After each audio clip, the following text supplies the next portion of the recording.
We're back in space covering another Alien movie as we cover the latest entry in the Alien franchise, 2024's AlienRomulus. Let's go. Flip the switches to maximum amplification as Parker, Dan, and Angela prepare for their operation.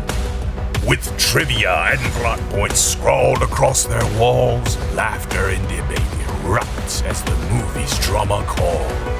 The world may call them crazy, minds gone astray, but genius and passion and madness all dance the same way. Now the show begins to rise from its broadcast realm, and you can open your eyes as we dissect that film.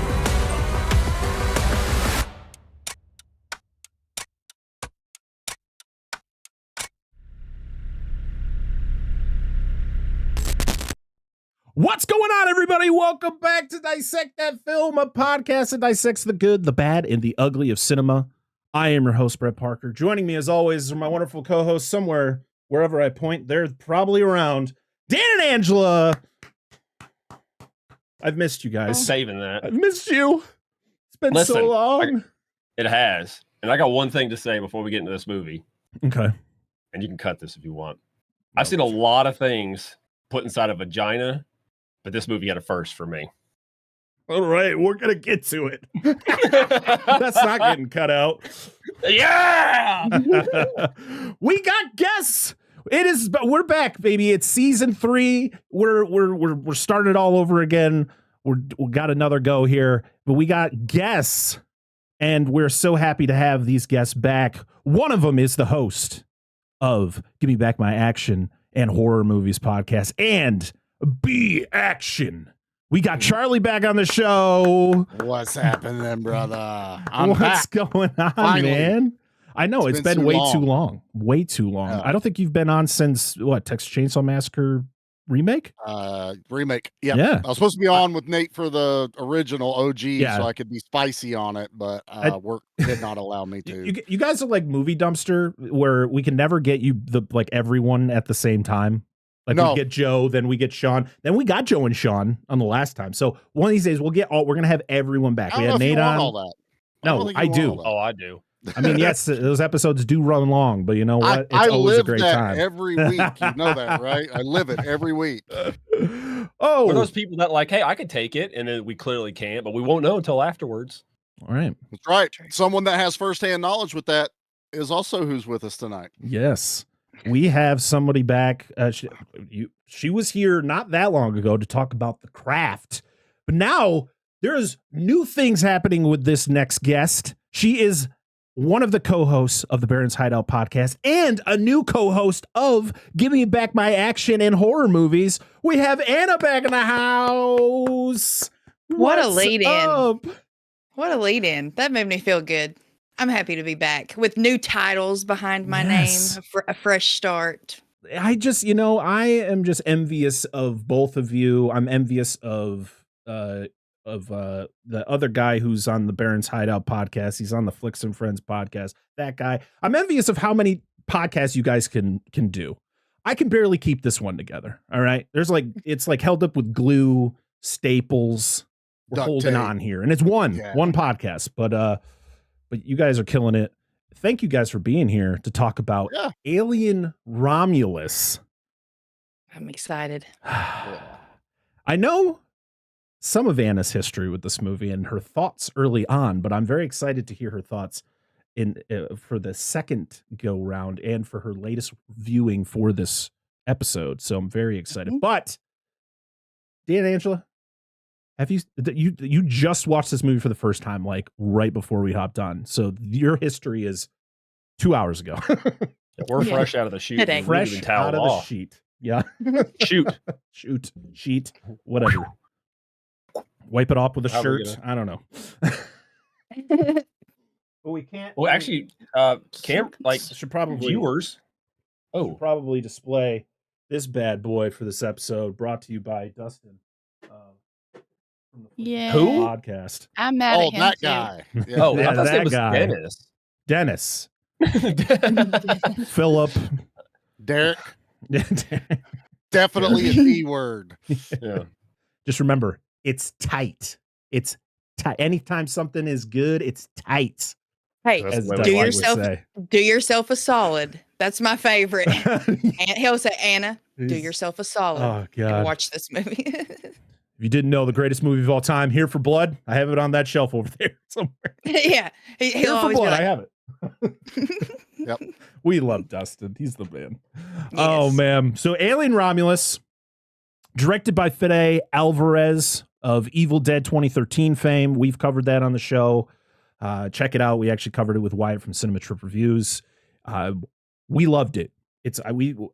Us as a collective thought it was a great remake. It did something new with the Evil Dead franchise. And so I think when I found out about him being involved in an Alien movie, I was very excited because it was like we were getting a fresh take on an Alien story, but it's also going to be tied into the Alien films that we love. And I'm, as much as people don't like nostalgic like aspects to movies, I'm okay with it to a degree. And we're going to talk about when it is okay and when it's like, okay, like, the difference. So Anna, what is your history with this movie?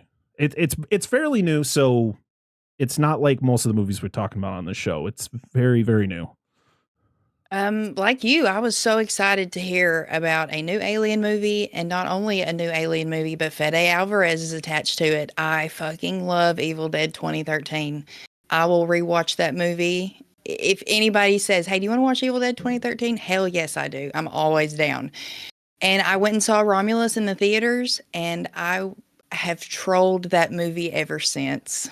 And I have not rewatched it and was not planning on rewatching it. But then Charlie said, hey, Parker invited us on to review AlienRomulus. And I was like, oh, I'm there. I'm there. I got to let this off my chest. It's burning. It hurts. It's burning. Literally, it's about to burst. It's coming out of your chest. Mhm. Oh. Let's see what you did there. Charlie, what about you? I missed this in theater for some weird reason. I just never made it over there. But it's kind of weird. The first time I watched this, I can actually give you the exact day and the exact time. I watched this on January 18th at 9:00. And then at 10:22, I receive an Instagram message. Are you guys down to talk about AlienRomulus on January 28th? And I message back, how did you know that's what I'm currently watching right now? Magic was the response I got. So Witchy things. yeah, I watched this less than 2 weeks ago for the very first time. Wow. And then watched it again today because I felt like it deserved a second viewing once, the newness of the first watch went over. So yeah, that is my history with this particular movie. But as far as Alien movies, I am surrounded by Alien stuff and paraphernalia, and I've lived those movies since I was old enough to watch them. So got a little face hugger. Got you. Yeah, I got my little face hugger. Was that what that is? Yes. He's cute. Yeah, he Oh. has been involved in every Alien episode that we've done when we did them a couple years ago. So I figured, to finish bring it him off back. until the Alien show comes out, and I probably end up covering that too. But yeah, I love the Alien franchise. We've covered the Alien franchise, so as soon as I saw Fede Alvarez's name attached to the movie and I saw the first trailer, I was sold. And I went, I think opening weekend, saw the movie, and with that first viewing, I loved it. I saw the flaws, and we're going to talk about the flaws of this movie, as we go through the plot. But I was able to ignore some of them because I think the problem is, and what I've seen on social media is the fact that people will see one scene and that'll ruin the entire movie for them. When the scene they're talking about is not, like, it doesn't do much to the rest of the movie. And I'm like, I can just push past that. Oh, is that CG a little weird? Yeah, whatever. But that xenomorph looks fucking cool, man. Like, it looks awesome. And like some of the characters are cool. Like, and we'll get into it, but I just think some people are looking too deep into this movie when it's just, I think, and we'll talk about So Fede Alvarez, huge Alien fan, literally, according to the cast, he knows the franchise in and out. He, of course, worked alongside Ridley Scott while making this movie. He actually worked alongside James Cameron to kind of make sure that aspects of the script stay canonically with like Aliens, since it does take place between Alien and Aliens. So he is very involved in the franchise, knowing pretty much everything that has to do with the franchise, including the AVP movies that don't even matter because they're they're trash. So he loves this franchise, and I think that's a good thing, but it's also a bad thing, because as I'm watching the behind the scenes of this movie and you're watching like, oh, this is why we did this, and you're like, you should have just said no. You should have said no. That doesn't make sense to the situation. And I bet you guys probably know what I'm talking about to a degree, maybe a couple things that you guys maybe agree or disagree with, some lines that are said in the movie, a character that shows up that's not the same character, but it's the same actor, in quotations. It's a weird one. This is one of the most divisive films, I think, in the last year. When it comes to this movie, it's either you love it or you hate it. I don't think there's to me, I've not really seen a middle ground with this. And, maybe we'll have somebody here who's kind of in the middle, who knows. But as for the cast and crew, we have Fede Alvarez as the director. He also wrote it with Rodo Siagas, produced by Ridley Scott, of course. And of course, Walter Hill's name is attached to it, as he is involved with every Alien movie. Our cast, we have Kaylee Spiney as Rain Carradine. She was in Civil War also in 2024. What else was something else she was in that was big? I don't know if it was last year, something within the last like 3 or 4 years. I know what you're talking about. She was in Pacific Rim Uprising. Oh boy. Oh, she was Priscilla Presley in the Priscilla movie. That's right. With Jacob Elordi, and he played Elvis. That's what it was. We have David Johnson as Andy. And I think this is the first time I've ever seen him in anything. He's in a show on HBO called Industry. That's all I really saw him. Archie Renault as Tyler. He was in Upgraded, which was a Lee Wynell movie. I think what is it? Upgraded? Was that Upgrade? Or Upgrade? Okay, Upgrade. not the same thing then. Not what I'm talking about. So I don't really know him. We have Dora the Explorer herself, Isabella Merced, who plays Kay, and Kay and Tyler are brother and sister. Doesn't make sense to me, but okay. And then Spike Fern as Bjorn, a character I feel a lot of people are going to have That motherfucker. negative responses on. And then we have Eileen Wu as Navarro. We have Daniel Betts, who does the voice of Rook, who is the android that we're going to probably talk about in good detail. The effects were done by Legacy Effects, which a lot of the team at Legacy worked for Stan Winston on the Aliens on Aliens in 1986. So, and that was something that Fede really wanted, was to get people who had worked in the franchise before and bring them on. Alec Gillis was involved, which we've talked about Alec Gillis a lot because he's pretty much been involved with the Alien franchise since Alien 3. We actually covered his only directorial outing, Harbinger Down, which we just released, I don't know, about a month ago at this point. And it's one of those movies that is very effects heavy, but story-wise, kind of. And then Weta Workshop, did a lot of the effects as well. Yeah, they did a lot of the face huggers and the some of the xenomorphs. But cool. Yeah, each one of those studios did something different. So like Alec Gillis's team worked a lot with the Chestburster, which is only one scene, but I guess there was a lot that went into it. And yeah, Weta worked on all of the different face huggers because they used, of course they used CGI, but most of it was like puppets, and like That's cool. they put like RC wheels on the bottom of some of them to like guide them across the floor and that's the way dope. they move. Yep. Yeah, it was really cool. And then Legacy did a lot of the xenomorph work. Weta actually did the effects for Ty West, for X, Pearl, and I believe Maxine too. Weta has done effects for so much. I mean, they got huge. We did the Frighteners last year, and they that did those was too? well, that was where they started. So Weta's pretty much first movie was the Frighteners before they were huge, and then of course, being involved with Peter Jackson, they moved on to doing the Lord of the Rings, and that's when they blew up. Oh, nice. So, Okay. Yeah.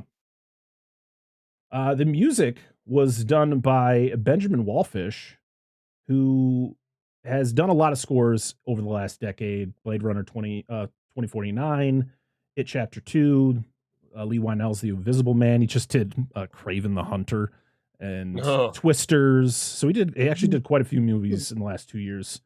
I'm not going to fault somebody's score, even if the movie is trash, like The Flash. I actually like the score of this movie. I don't know about you guys. I like it's very much paying an homage to the scores of both like Alien and Aliens, and Jerry Goldsmith's score for Alien is probably one of the greatest scores ever. So, hey, go for it. And I love that choir like chanting that goes on in some of the parts of this movie. Really good. It was released August 12th, 2024 in LA and August 16th, 2024 in the United States. It was just a minute short of 2 hours long. Had a budget of $80 million, which is mind-blowing that this movie did not cost over $100 million. With the amount of practical sets, all the practical effects, everything that was involved to make this movie, the fact it only cost $80 million is wild. It made $350.9 million at the box office.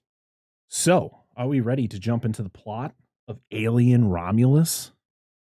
Sure. Yes. All right. Let's do it. It's been a while, but let's go. It is time to dissect that film. The movie opens to a ship waking up and Mother also waking up because she's the one who kind of controls the ship. And we see pieces of the Nostromo, the ship from Alien. Yes, Dan? You kind of look concerned. I just wish when Mother turned on and started playing Mother by Danzig. It would fucking sweet. Not fit the movie at all. My way. Yeah, exactly. Dude, kick ass. But yeah, we see pieces of the Nostromo, and we find out that the ship that wakes up is actually the Romulus and the Remus, which is the ship we're going to be on later on in the movie. But this is the ship that also ends up collecting the xenomorph that is in the original Alien. When it gets shot out of the airlock with the harpoon from Ripley at the end of Alien, it goes into space and then cocoons itself, or space causes it to cocoon. It's weird. I love this opening scene though, where they bring it in, they cut into it, and then instead of showing the actual xenomorph, they show the imprint of it inside the rock. Mm-hmm. I think it's more like a hibernation type state. Yeah, that's what I figured. Yeah. There's it's like a defense mechanism, right? Because it's in space floating around, so it's okay, well. Yeah, it's it's turtle shell. Yeah. Yeah, or amphibians, and there's amphibians and fish and stuff like that in Africa that when they go through the dry season, it becomes arid, they'll make essentially a cocoon of mud and stuff that'll keep them alive for months and months and months until it rains again. Right. Perfect organism. Mm-hmm. Yep. Yes. Sure. I don't know. They keep saying Designed, that. It's is it? It's okay. Sure. So far. All right. Yeah. I love the score. I love the chanting, the choir that's playing during this whole thing that just is, it's supposed to just make it super tense. You also have the scientists that are very robotic as they're operating on this thing and bringing it out. We then there's this girl just sitting on a mountainside, looking off. She's daydreaming, but then you find out she is on a shitty ass planet, and it's a nightmare. Shitty ass people. Yeah, same girl. It's a mining planet owned by Weyland-Yutani, who we've talked about many times over the course of this franchise. And this planet is called Jackson Star. At least the station's called Jackson Star. Sounds like a fucking band. There's one called Jack Star Burning Star, so it's really close. It was one of the Jackson brothers who didn't do anything. He was like, I'm going to make a band. It's called Jackson Star. I mean, it's I think I'm thinking of the Jackson 5, and was it Jefferson Starship or whatever it's called? Yeah. Starship, That's exactly what I'm doing. It was the one Jackson that had too deep of a voice. He's like, I'm going to go sing for myself now. He'll never work. You got to get him out of here. Go make your own band. We meet Rain and Andy.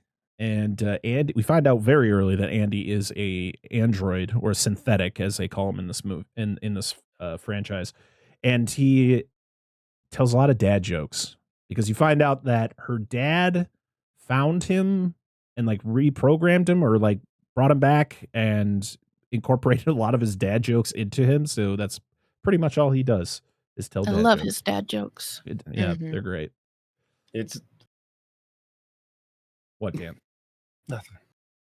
He gave the same facial disappointment he gives me when I tell my dad It jokes. hurts. Abby. It's worse than the deaths in the movie. It's just like, oh. No, I like Andy. Carry on. Carry on. So they want to get the hell out of here. And Rain is like, I've done enough time in the mines. I'm getting off this planet. So she goes to whoever this person is to pretty much get her papers to be able to leave the planet. And they're like, nope, we got to bump up your quota. Another like 20,000, whatever they consider like units or whatever the heck they're digging for. And so you'll be good for like 5 or 6 years. Yeah. While Space DMV. That's yeah, what I yeah, call pretty it. much. She's just as pleasant as most of the people that work there. As all this is going on, Andy's getting bullied outside by the kids. And this is when you fully realize he's a synthetic, because as he's laying on the ground like convulsing, he has the milky gooey stuff coming out of him, and she has to like reprogram him with a flash drive. I said this when we talked about. We talked about the original Alien with Ash. Mm-hmm. It's like the blood and like you see all this stuff. It just reminds me of pasta salad. Every time I see it, just like that cream, I was like, pasta salad. Shoot. Watery pasta salad. Very watery. There ain't no creamy to that. That's not Alfredo. Why is it so thin? Their whole plan is they want to go to Yavago, which is just like, it's a terraform planet. I guess it's not owned by Weyland-Yutani. So they're just out of the outer rim almost, if you want to call it that. Yeah. And yeah, that's pretty much all she states, is that that's where she wants to go.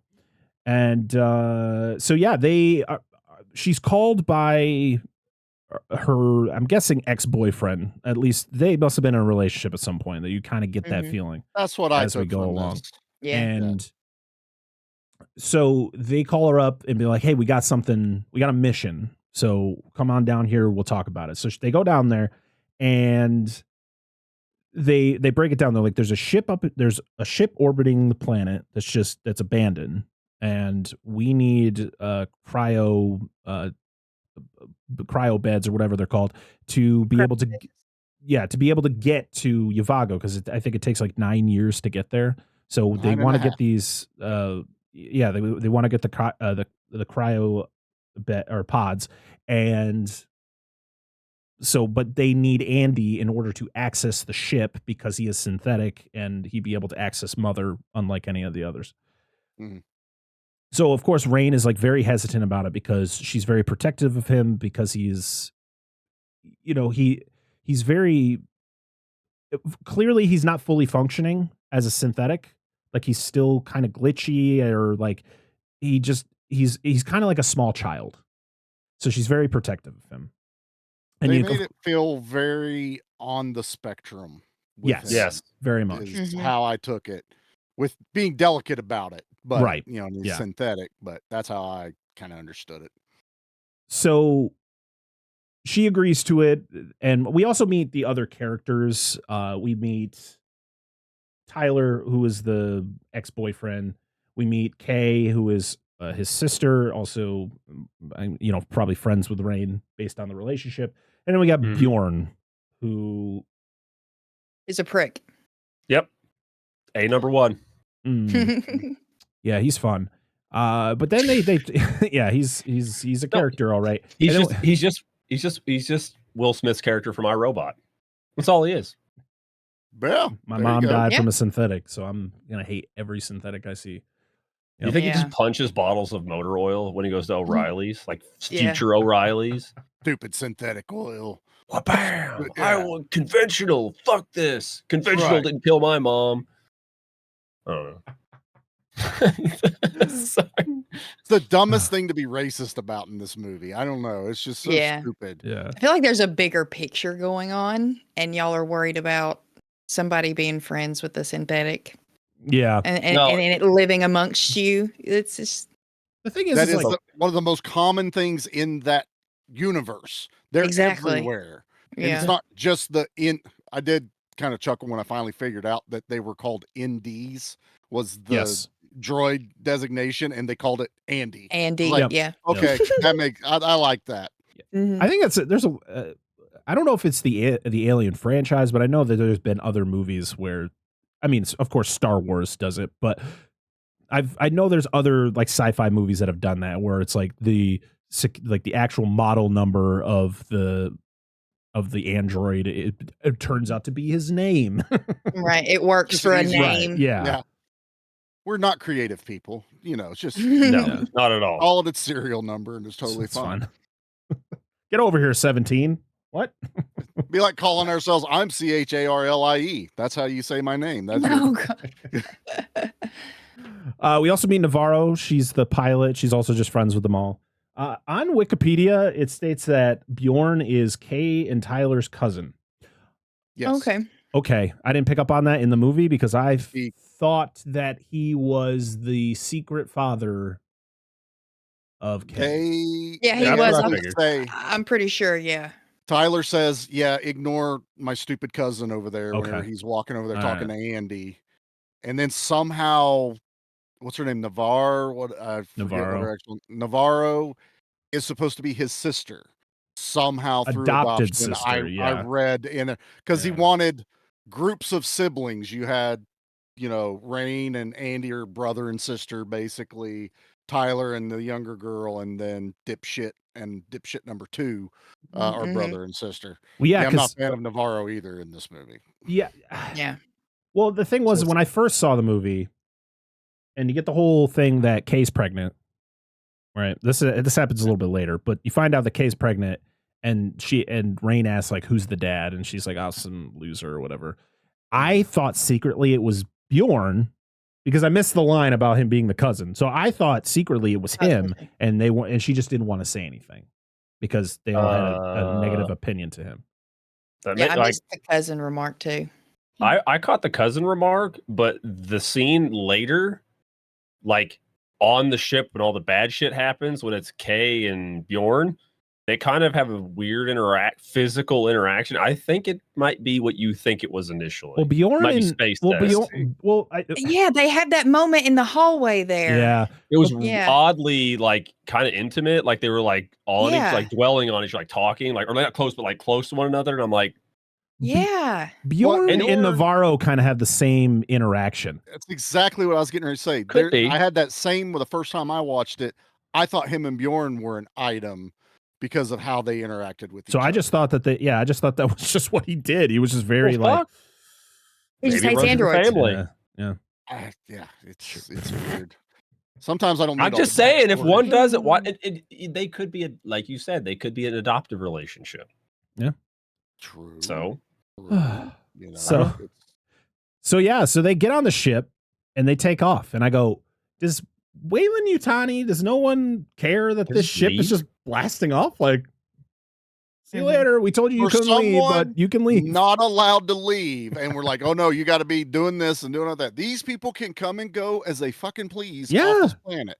Now they drop one line that the closest planet to them is Yavara, whatever it was. That's 9.5 years away.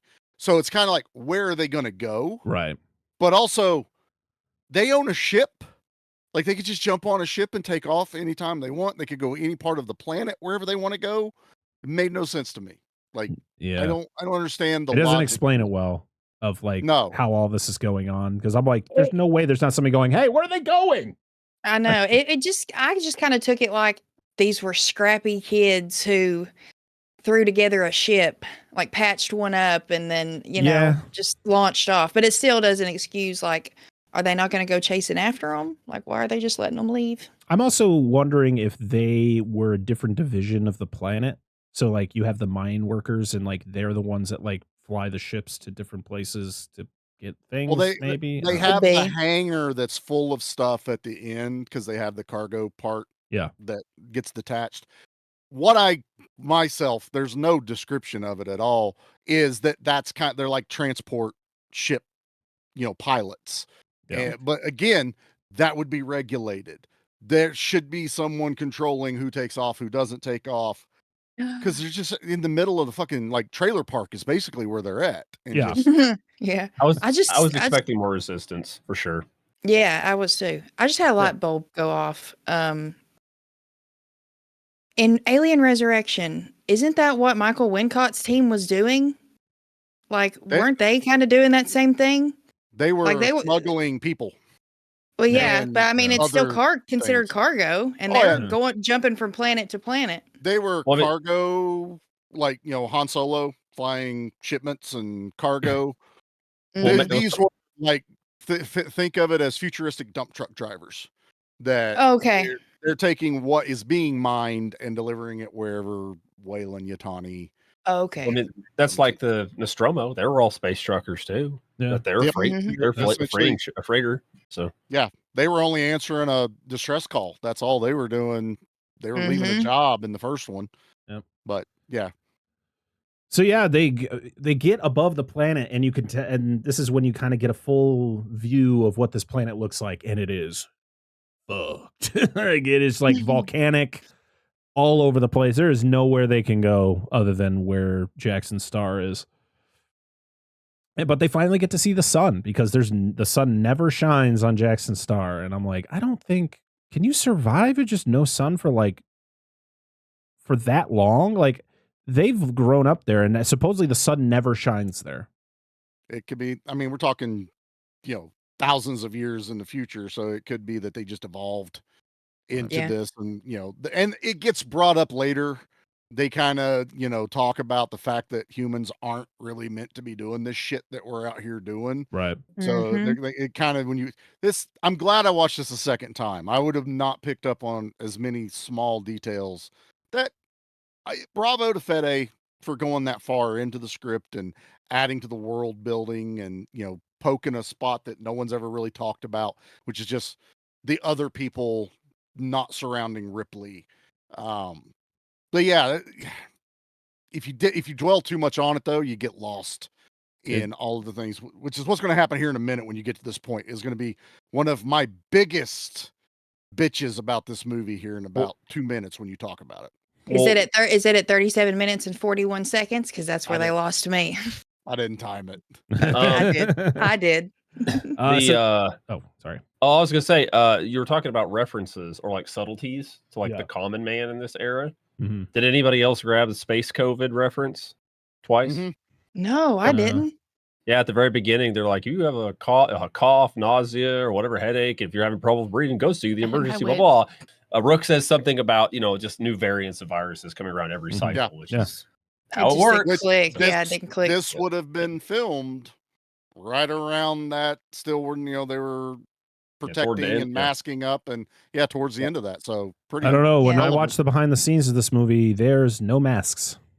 really There were That had nobody to be wearing masks on that set. right at the end of It had to have been the right when they requirements. stopped when they stopped making them Yeah. mask up. Yeah, I mean, we're talking about like the common man. Like, this movie takes place in 2142. This takes place 20 years after the events of Alien, and we're still seeing mines having to have canaries brought down into the mines, That was which kinda is wild. something that has been a practice since the beginning of mining, where you bring a canary down, and if the canary like chirps, it means that like you're losing, or there's like a gas leak So or something like that, if right? the bird die. Or the bird dies, right? Yeah. the bird will will die die before you. first, First, and and then you then- have. A certain amount of time to get out. I live in mining country, so yeah, that's all around here. So it's Shit like that. it's wild that we're so far into the future, and yet they're still using these practices when it comes to mining. Makes me think of Simpsons. when Bart falls into the well. Yes, We're gonna dig him I out. just watched that episode. My kid, Yep. my kids are like obsessed with like watching The Simpsons right now, Yeah. and we just watched that episode. Oh no, the canary's dead. Everyone out of the mine. This bird died of natural causes. Everybody back in the mine. Love it. So they get to the ship, the Romulus and Remus, and you find out that they have 36 hours until the ship hits the rings of the planet they're on, because the planet is surrounded by like Saturn-like rings. Yeah. And this planet is actually considered LV 410 or 410. Yeah. I just looked that up. They have It's how no they're other numbering letters it. to start Yeah. this shit. Yeah. Yeah. It's all got to be LV. I guess it's Yeah. because it's not like it's I'm assuming because of where I'm assuming where they find the Nostromo, where it's probably an adjacent planet. That's probably why they use that lettering. But there are other letters, people. Just letting you know, it doesn't have to be LV. No, it has to be LV. Maybe You're going that to throw up the whole Dewey Decimal System of the future, man. You It's can't over. do that. It's maybe all gonna be LV stands for something. Could be. Like when I don't they know. classify Life a viable? planet. Maybe. Yeah. Could be. Life viable. I like Yeah. that. Las could be it. Vegas? Yeah, I'm gonna look it up right now. Vegas, baby. That's Well, right. you look that up because I want to bitch about the one thing that, LV I- in especially on my alien. second going, is they're going to the Romulus. They drop dialogue saying, "We found a derelict ship. We found it. Us scrappy miner kids in both versions of the word miner found a derelict Weyland-Yutani ship that has pods on it and all this other stuff. And I'm sure we can go get this and we can steal it and we can get on there." And we get on this thing and we find out it is the hub of where they've been collecting alien specimens and shit, because we saw it at the beginning. Did Weyland just go, "We don't give a fuck about this ship anymore," and just let it float out in the sea or in space and not send anyone to go collect all of the specimens and data and all this shit that Rook throws a fit about later that is the most important thing to humanity? Weyland-Yutani's like, fuck that planet ship thing. Maybe that's We why- never need to-" Maybe that's why they let them go. Maybe that's why they didn't stop them when they went off, because they're like, they're going to the ship. So, and they have a synthetic with them. So maybe that is them secretly trying to get it, get them there. That's a good point. I mean, if they do that sequel, I don't know fine, why but for me, but for me why right now, though? it was Why are they doing 100 that? 176 days is what they say in this. It has been derelict for 176 days. Yeah. They answer this. Okay.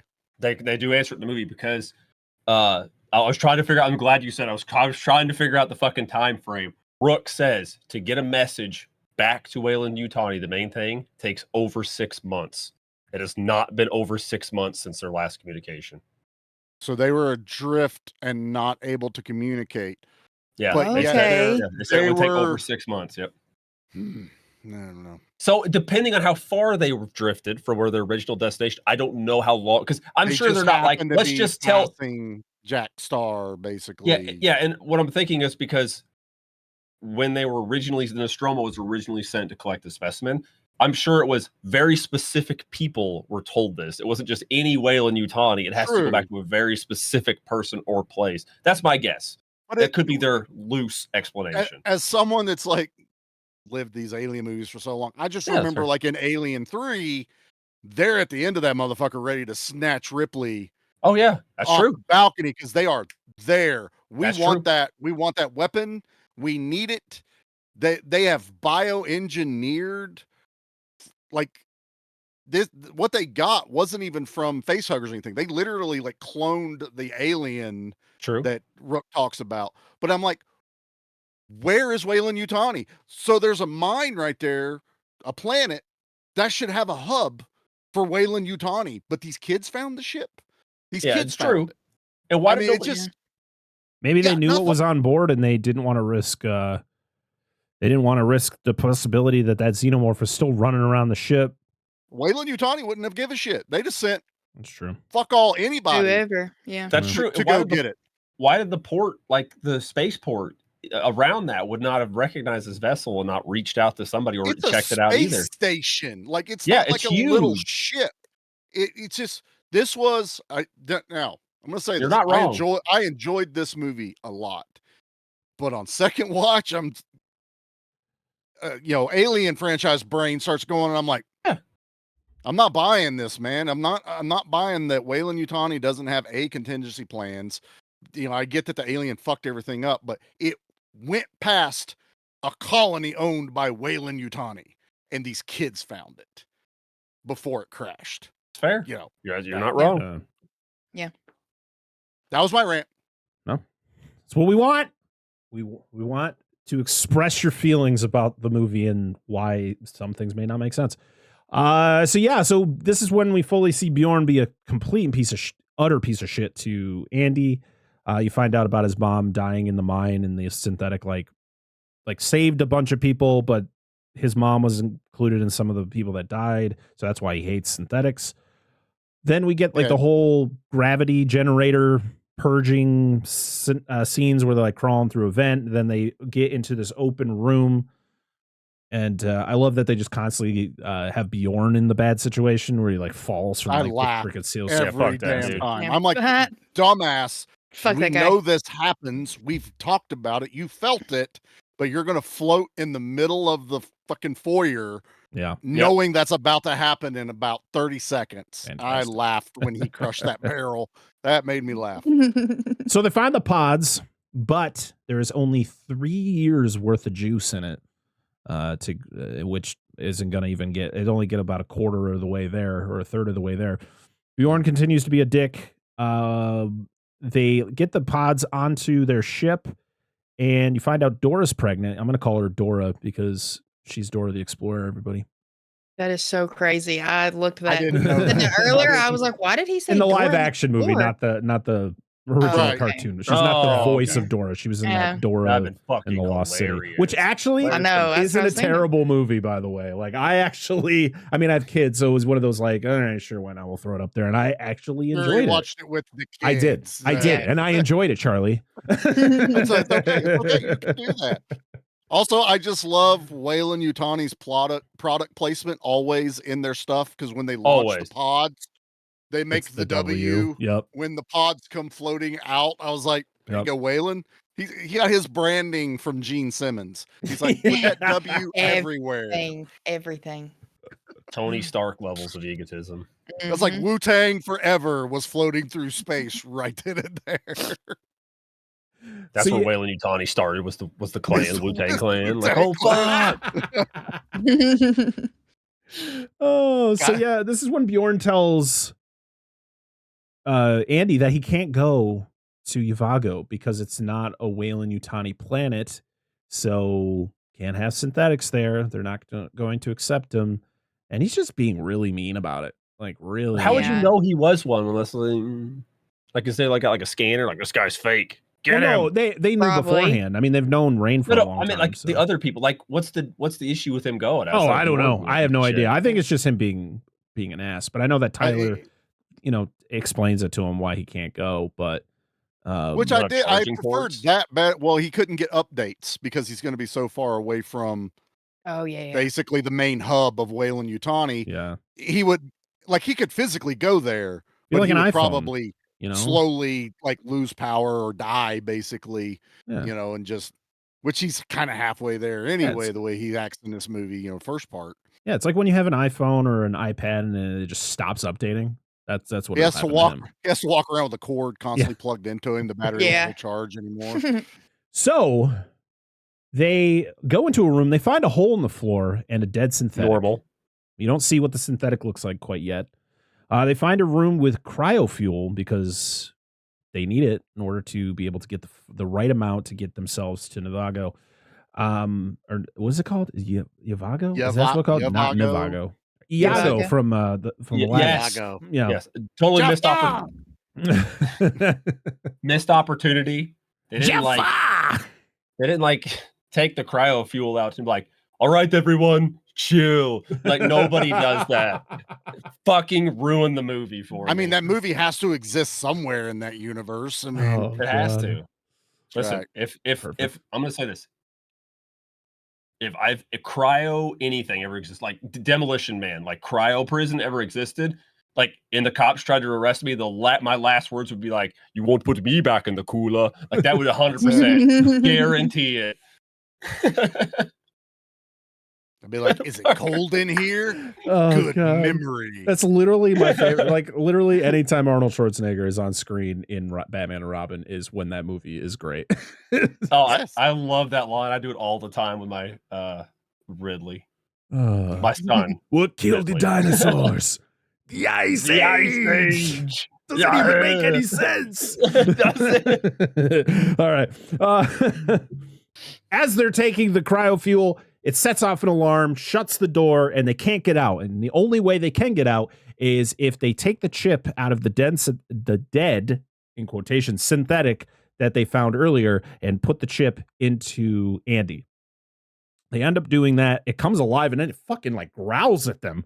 Like when it comes alive and it's like attacking her after she takes the chip out, it's like, I was like, whoa. I don't remember Ash doing this in the original.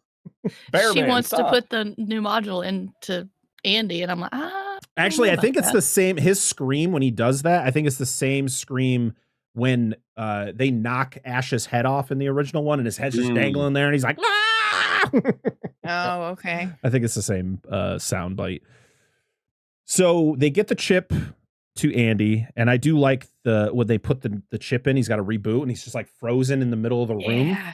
That was actually pretty cool. And then you That was slowly, as everything is happening, so it's not just the fact that the alarm starts going off, it actually turns off it turns the power off to the point where it starts melting the holding cells that are holding the face huggers, and they slowly start falling out of the pods. I thought that's why when he took the cryo fuel out, that's what Yeah, did that. the cryo was keeping all of the face Oh, that's huggers right. frozen. Okay. He's like- All right. Yeah, that makes sense. That makes sense. Yeah. Because that's why when he tried to pull it out initially, it because it's not like stored. They weren't storing it. It was in use. It froze it got that guy's hand. He got his hand. Bjorn, right, yeah. Got his Because he finger. pulled it out. It's like, yeah. Yeah. So it shuts off the power, which then it releases the face huggers, and I love it. This whole scene is great. Those fuckers face move huggers fast, dude. swimming around and jumping out and jumping at him, and like you get the one where it like attaches to the side of his face so it doesn't fully, and you get to see the fucking little dick it's got, like The wing wall. trying to get in its mouth. Taste it. Oh man. This was Ripley and Newt being trapped with two of them turned to 11.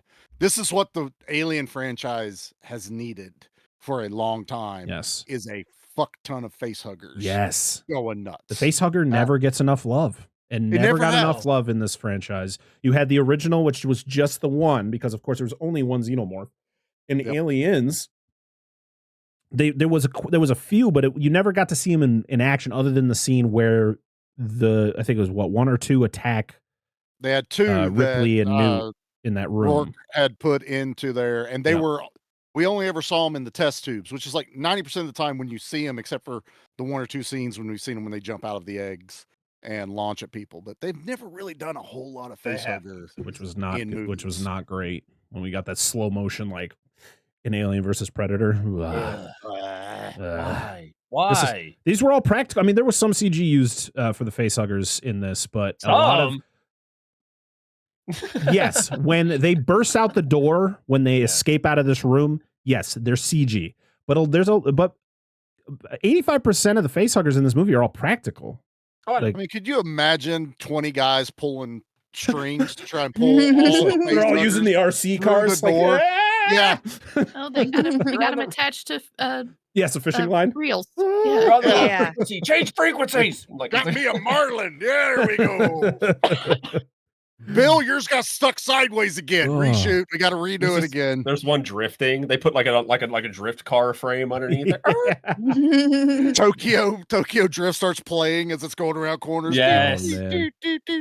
My favorite is when a facehugger jumps at Tyler and Andy catches it because he's fully That was rebooted. He dope. catches it. Yeah, and then he just chucks it to the corner and it like hits an electrical unit, just blows up. I thought it was Well, pretty cool. Does it, Tyler? He gets some wing wong, doesn't he? But he doesn't get it He gets fully some in his rope. mouth. It like fucking he's like trying to fight it off. It's like on the side of his face, and you can see it like which It's just again teasing you it. don't ever like. I feel like in this franchise you don't really see the thing that actually inserts the seed into You don't. its host. Usually, No. like you see it in this movie Just- a couple of times, and there's one When scene coming it's- up where you're like, "Oh God!" And when they're on the glass, like after the door closes behind them, Yes. and you see it, I was like, oh my gosh! I The only couldn't time keep a we've ever straight face. really seen it is the one that come alive in the test tube. I forget which movie it was, and you see the proboscis Mhm. sticking, moving around hunting, but never to the level this movie goes Well, with how just- it works. Now I've seen the sketches that like pre-production Yeah. sketches of it where it shows how the egg gets deposited. Yeah, it's a long motherfucker. It Yeah. gets Yeah, down so there. just tell it your head hurts. It works every time. Yeah. It's like, no. I have a gag reflex. We can't do that. No Unless kidding. There is no gag reflex on these. There's no bottom. It's all face There hugger. is baby. Just not. keep going.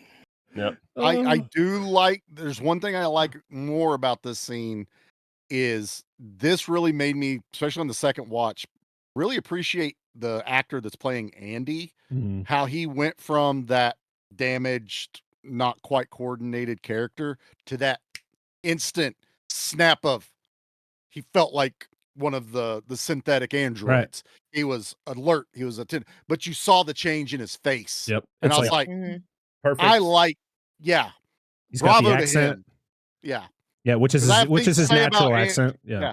I have things to say about Andy later. This will be when I'm like, I really liked his acting chops Mhm. right there. I was down.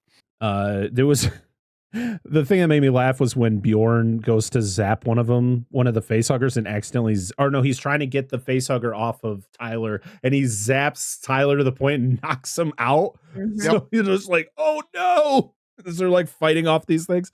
But they get out. The facehuggers though break out, which is a great shot. I don't care if it's CGI. Listen, if CGI is done right, I have no complaints. And this It looked looked good when they're all just busting out of there, and then they're chasing them down, and they're like, lunging at them. And then, of course, right as that door shuts, when they're back in that room where they found the synthetic, the one attaches to Navarro and does the full, attaching to her face, wrapping its tail around her neck.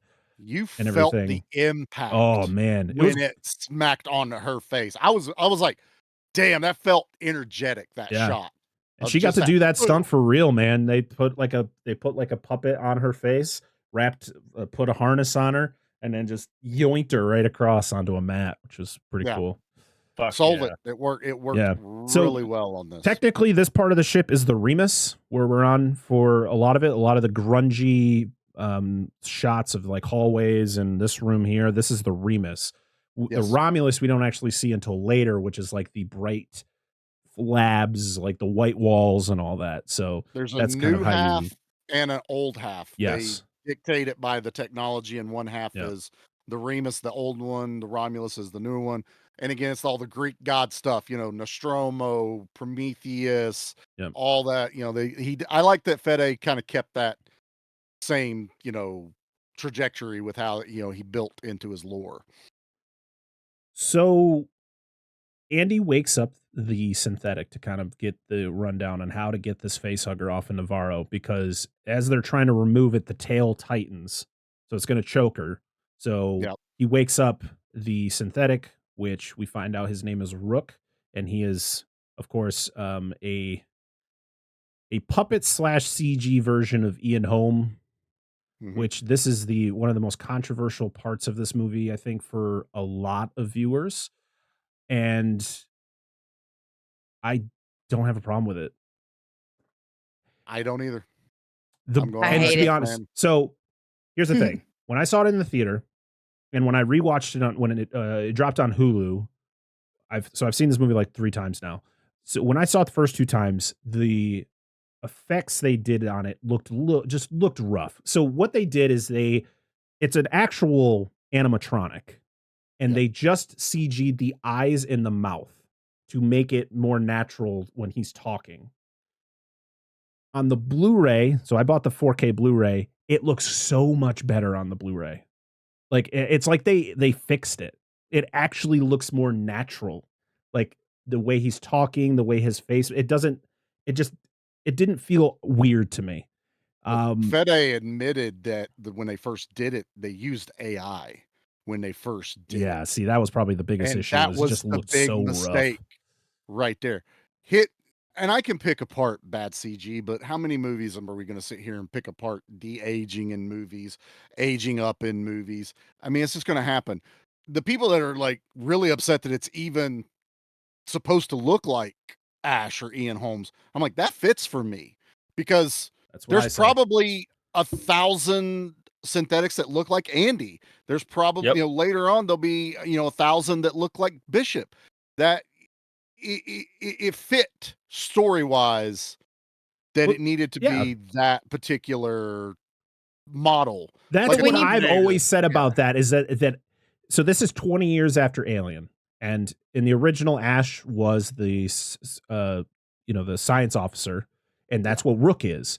And so in this time frame, it makes sense that they would all look the same. It's the same thing with Bishop. Like when Aliens is happening, Bishop is like a newer version of synthetic. Like he is like the old fresh models off. were always twitchy. Yeah, That's what he drops that line. which in is which there he's talking about Ash's model. That's why, like, because that we get the whole thing with Ripley not liking synthetics because of her experience with because of Ash. Ash. So it made sense to me, and I like that Fede went out of his way to make sure that he got approval from Ian Holmes' estate, from his widow and his Mhm. family to make it okay for them to use his likeness and everything. I guess the widow pretty much she came out. She was like, yeah, he would have loved knowing that they did this, and so Well, the fans were trying to throw it in his face that Ian Holmes said no to Isolation, the video game, but they never dug into it to find out why he said no. He was sick. It was right at the point when he got the worst, so he was unable to do it, and he's been pissed. He was pissed off at Hollywood because they basically forgot about him. Like, he was not getting any recognition in Hollywood anymore, and he said screw it. But he always had a love of that character Ash and what that franchise did for him. So I'm sure he got plenty of work right after Alien, and kept going. So yeah, it just made sense for me. But I'm interested to hear what Anna has to say about this. Yes. I know this was a spicy point for her. It's only a super spicy point when it's put into context with all the other shit I hate, which is all the other shit that he's pulled from other movies in the Alien franchise. And I'm not just talking about lines, I'm talking about shots, I'm talking about moments that I have written down.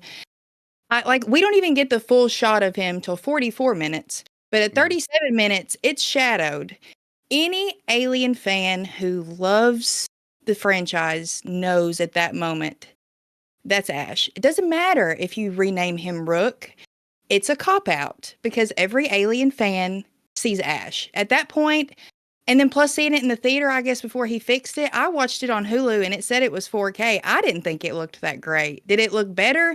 Yeah, but I'm already picking it apart and I don't like it. So I think it looks stupid, honestly. And with everything else, if that was taken out, the "get away from her, you bitch" line. Oh, that we'll get get to to that. later. We'll get to That that. line. We'll get to Fuck that. Everything- that line. They even try to Everything justify it else. in the fucking behind the scenes, but we'll get to that. That's my Everything biggest else. gripe with this movie was the use of that line. If you take out everything else he took from other movies, then it is a good movie. I actually went into this putting all my trolling aside and being like, okay, I'm just gonna watch it for the first time again.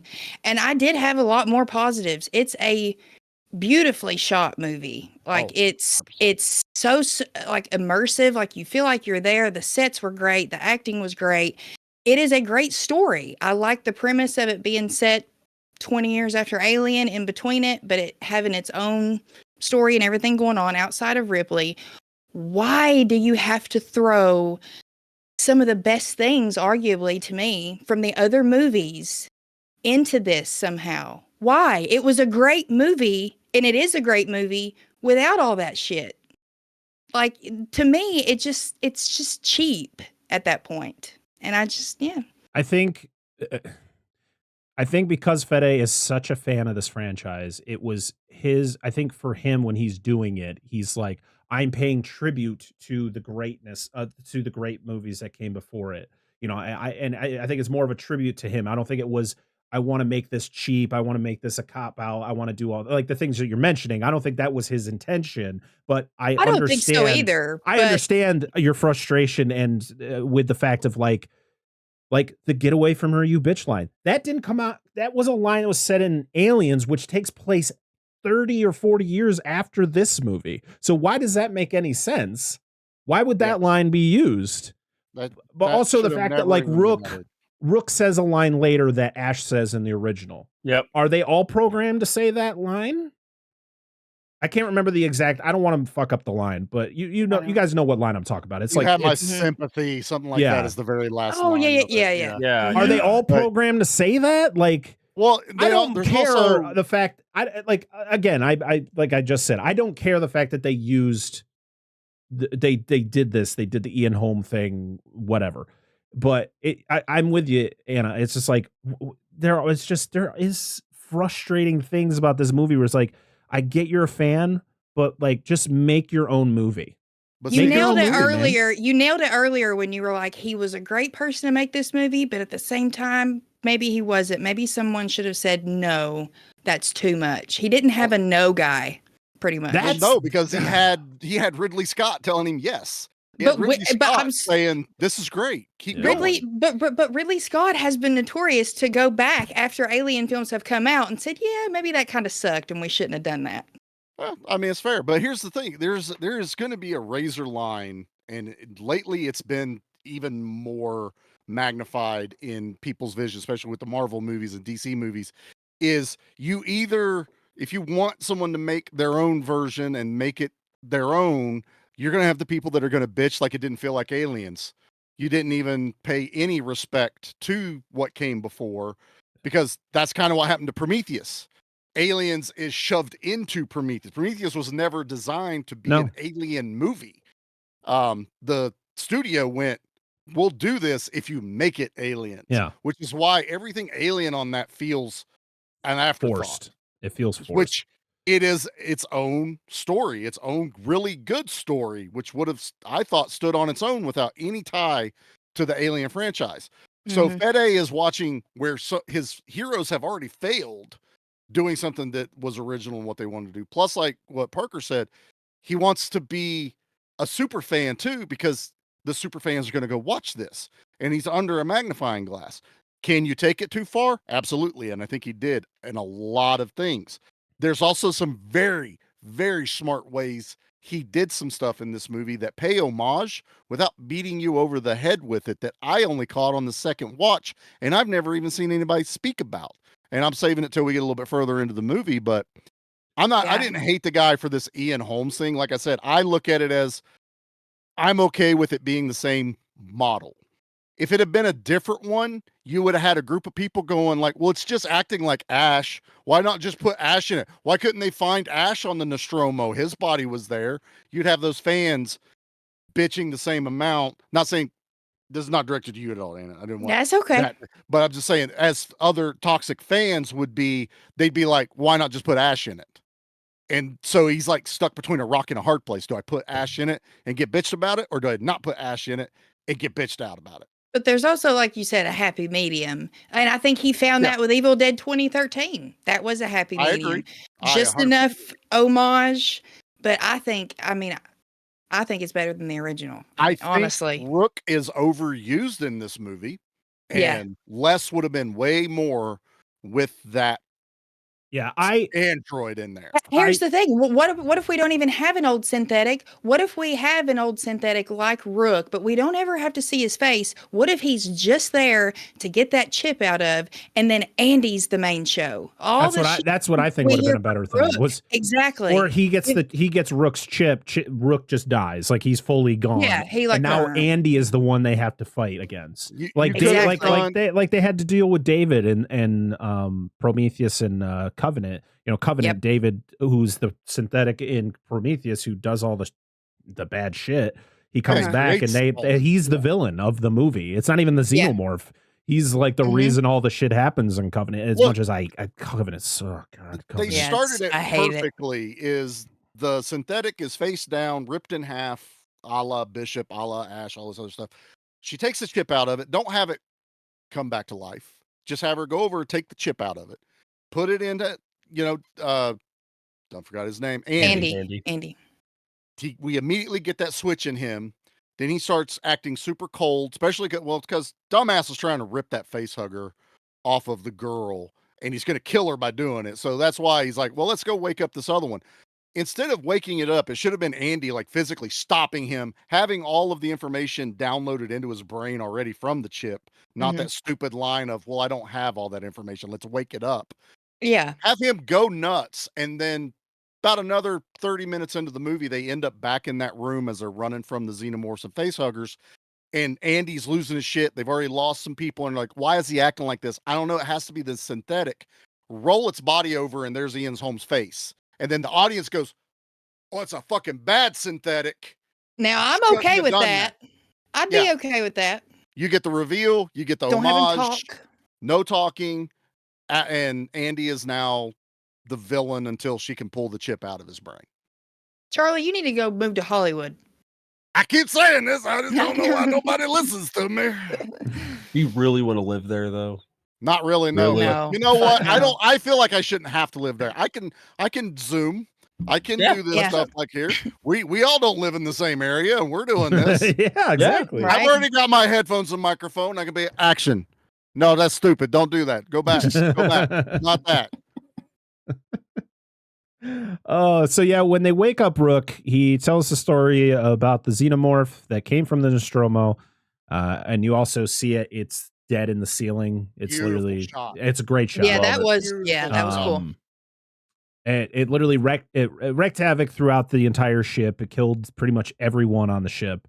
But they were able to pretty much clone the xenomorph from, like, use its blood to create other, other xenomorphs. Like, they could create their own perfect organism. Yeah, they were creating facehuggers. They were creating the seeds of what was about to happen. Yeah. But when they ended up killing it, it burned a hole through the floor, which then caused the big, pretty much caused the ship to like off kilter, and it killed a bunch of people. And yeah, it was bad. I do love, that shot though of the, I can't remember what they called the xenomorph from the original. He had a name. Oh, yeah, they call it. It escapes me. It's like Buck or something. I don't remember. It just Uncle looks like it's crucified. Because he has it, because this xenomorph has like a skull face. Yeah, which is how it was originally done by Geiger. They had the clear dome, and there's actually a human-esque skull right there that you can see. But yeah, this thing looks gorgeous. The harpoon that Ripley shoots, is still sticking out of it. Yep. Which, look, I get it. That's an homage I would have been totally okay with. But you just told me you guys were testing on this thing and making clones of this damn thing, which means you've had it able to work on it. You don't pull the harpoon out while you're working on it, trying to dissect Maybe they knew about and do all this. I mean, maybe they did know about the acid blood. They didn't know shit. They didn't really know didn't. No. shit. You're right. But yeah, I'm not giving them any more credit. They come up with the idea to freeze the tail of the facehugger to get it off of Navarro. I don't know how it doesn't burn her when they do it, because they have to shoot it on the tail that's wrapped around her neck, so it would actually hit her neck and it would hurt her pretty bad. But yeah, they get it off, and this is when we get the shot of the fucking thing coming out of her mouth. Oh my God. And it's right up. They're like, let's get it real close. Had it gone to her intestines. Everything. You see the egg as they're pulling it out, go through the ovipositor. You're sitting there like, okay, this is Fede Alvarez. This is what I'm expecting in this level of movie. It ain't a tree this time. It's a facehugger going to town. And then I've read on it's hard to picture, because I'd love to see how they actually did that, because that's her. The way they made this silicone thing, and it's almost like it's turned inside out and rolled, and then they were able to pull it onto a hollow rod. And the way it did and that, it would just straighten like it out. It was all unrolling out of her mouth like it. The only thing that would have sold it better is if they'd have done a tiny little CG and had like at her throat. Oh yeah, where it moves. Oh yeah, just that little extra something. Dude. But this is one like of the a more. Guck. Yeah, gotta add the guck. And the subtitles is guck. Like, Oh, that's what that scene needed. Lighten the mood. Oh, absolutely. Dude. Subtitles. Oh Said it man. wrote. So yeah, Andy's like, hey, so it probably finished the job, so she's gonna have to, Oh, we're gonna boy, have to did stop her. And Bjorn's like, nah, and zaps Andy, and it kind of resorts him back to his old way, but then he snaps back into it again and chases him. And I love how he runs. He runs like freaking T-1000, man. He does a T-1000. He got Straight the up. hands running down that Terminator. hallway. Holy shit, I was terrified. Snatches that door and just like. Yep, that's like I know. oh, yes, right. I noticed that about Andy is obviously outside of like the issues he has prior to getting the chip, he obviously has a general functional issue with him. Like if he gets hit too hard, he like resets or like goes into like some kind of like lock mode, locks up. Yeah. So I mean, you see Ash get beat up and other synths and stuff get beat up, but he must be, that's of course they found him, so he was defective to begin with. Well, he So- even says when she puts that chip in him, he goes, even my my motor servos are repairing themselves. So it's like something was like he wasn't updating. Like apparently they can self repair based on that, but he just wasn't doing it till that chip got put in. So he's getting better and better, which does kind of suck later when she does pull the thing out of him and he kind of reverts back. I'm like, why doesn't he keep some of what he's already healed of himself? Yes. Just a little bit. That was another little inconsistency. It's like, again, that's my favorite, even though he's a bad quotation mark version of Andy, this is my favorite version of Andy when he gets Ash's chip in his head. It's great. Because then you get the whole thing where Navarro and Bjorn get back onto the ship. He drops the key after he locks the door. And then, of course, you get the whole episode with Navarro. Kay like wakes up and sees what's going on. And this is the chest bursting scene, which is very different from what we usually get. Usually it's like it's your typical chest burster where it comes like straight out the middle of the chest, where this one is like bursting out the side of her chest. Well done. And fantastic. throw in an X-ray. The extra Which, one. you get she picks it up and does it on her arm. Oh, that's cool. And then that was happens later. How your bones twist. Yeah. And they show that whenever she does. I'm Oh, like, man. You guys nailed it. They said they actually like scanned her for this shot, like got where her bone placement and muscle placement and organs are. So it's almost like you are looking into that actress, and they do it right by making the fast movement with the xenomorph inside of her. So you're not like, it's not like it's looking at you like an ultrasound, but it's physically moving around in there. And the pain she's selling, like you're just like, this is gonna fucking hurt. Yeah. This is gonna suck. I wasn't as I like that they did the X-ray thing, but it was like this really quick. It just felt like a throwaway gag because it was this one scene, like, look, arm, this is gonna be relevant later, and then she kind of does it, and like, of course, she's got shit going on, and you vaguely see like it moving around, and then she just drops it. It's done. It was what Which I makes read sense was in this, like the struggle of what's going on. But go ahead, sorry. It was an afterthought. They had already planned the chest burster and had it ready to go because they had a whole separate company doing the chest burst. Yeah. So they had it going. And then someone told Fede, like, well, why don't we show it from the inside? How can we do that? So they added this like handheld X-ray and put this little bit extra in there. And they even said for such a small snippet of time, it just kind of elevated that shot to be, because it's different. Because otherwise we've seen a chest burster in every movie. You've seen it. So let's add the pain of like it's going through the bones. It's moving your organs around. It is disrupting everything inside your body where there's not supposed to be any. Thumping sound when it's trying to break out of her chest. You're just like, oh my god. So well, and then when it does come out and it finally like flops over on her, I was like, that's pretty Alec cool. Gillis and his crew did a fantastic job with the chest burster because he even states in the behind the scenes where he's like, H.R. Geiger is the one who created the original chest burster, and it was perfect. I just did some tweaks on it, but I kept it pretty close to the original. Like it looks, I think he said all he did was he included the little arms because the original didn't have arms. And then they incorporated this like really cool, like on the dome, it actually it like changes colors when it comes out.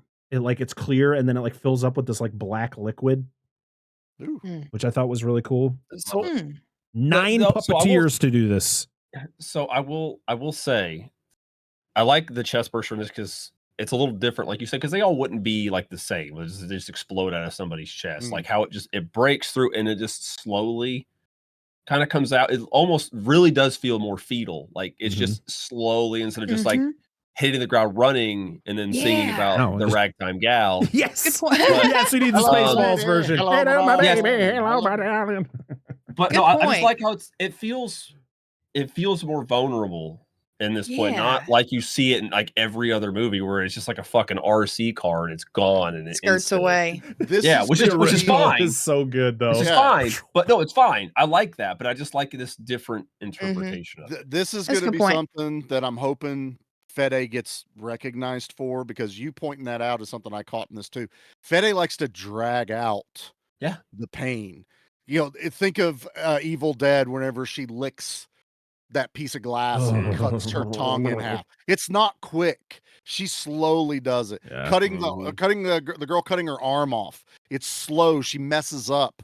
This thing coming out of someone isn't gonna be fast. He wants that pain drug out, and it's very much a Fede making this his own. Just like we see something that's like, oh, that's totally a Sam Raimi thing. Now we can start going, oh, that's a Fede Alvarez. Yeah, and I think this scene is so effective because Kay doesn't know what the hell is happening. She hasn't been involved in anything that's happened before. No, so she's been on this other she's ship. witnessing this going, what the hell did I miss? And then you get the line from Navarro. She's like, don't let me die.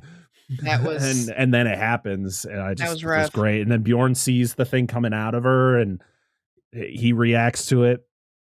Oh my God, it's great. So when all this is happening, Navarro kicks the controls of the ship and it like crashes into the station, which then reduces the time from like a day to like 47 minutes, which according to IMDb and Wikipedia, as soon as it says 47 minutes, it's actually in real time to the end of the movie.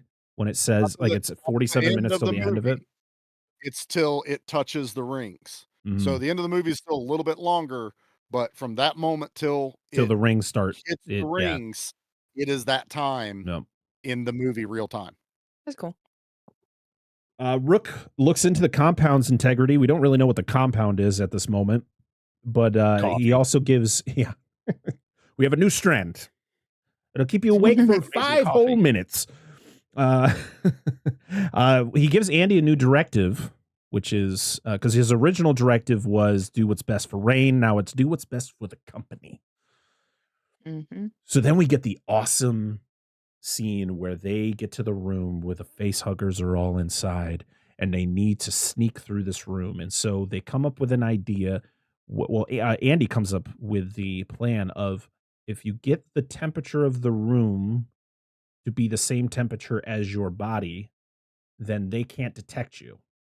Because the way that they see things is through like predator vision, Yeah. So Heat. yeah. So we get that whole thing, and it's like, but don't stress out, don't get scared, don't sweat, because then it'll change your body temperature, and then it throws everything off, and they can see you.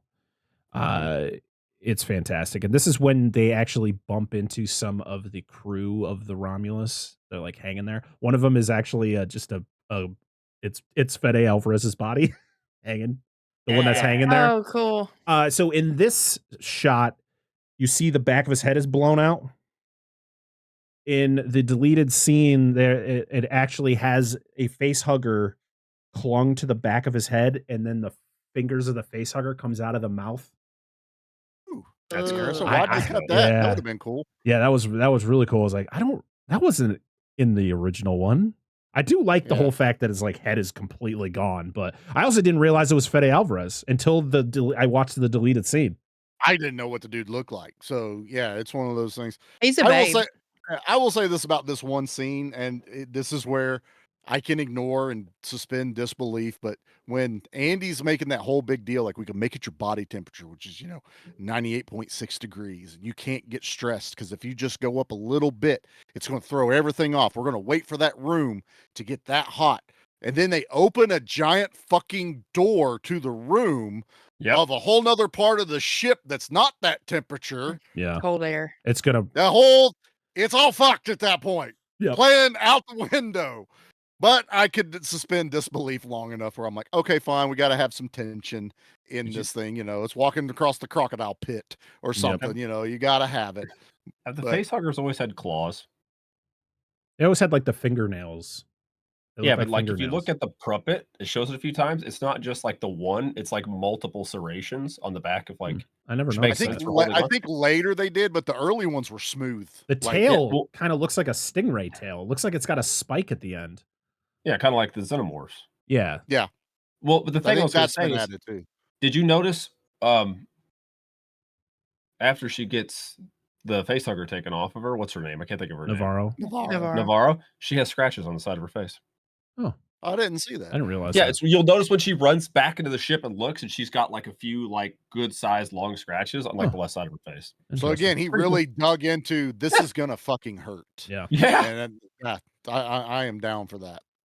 So Kay finds the xenomorph like nest, like it's like the egg or the cocoon that it is crafted. And Bjorn, this is when Bjorn walks up to her and they do that like really intimate stare down at each other, like touching each other's faces and stuff. And then he like puts together a prod and shoves it into the vagina of Yes. Oh God. It's 100% Literally. vagina, dude.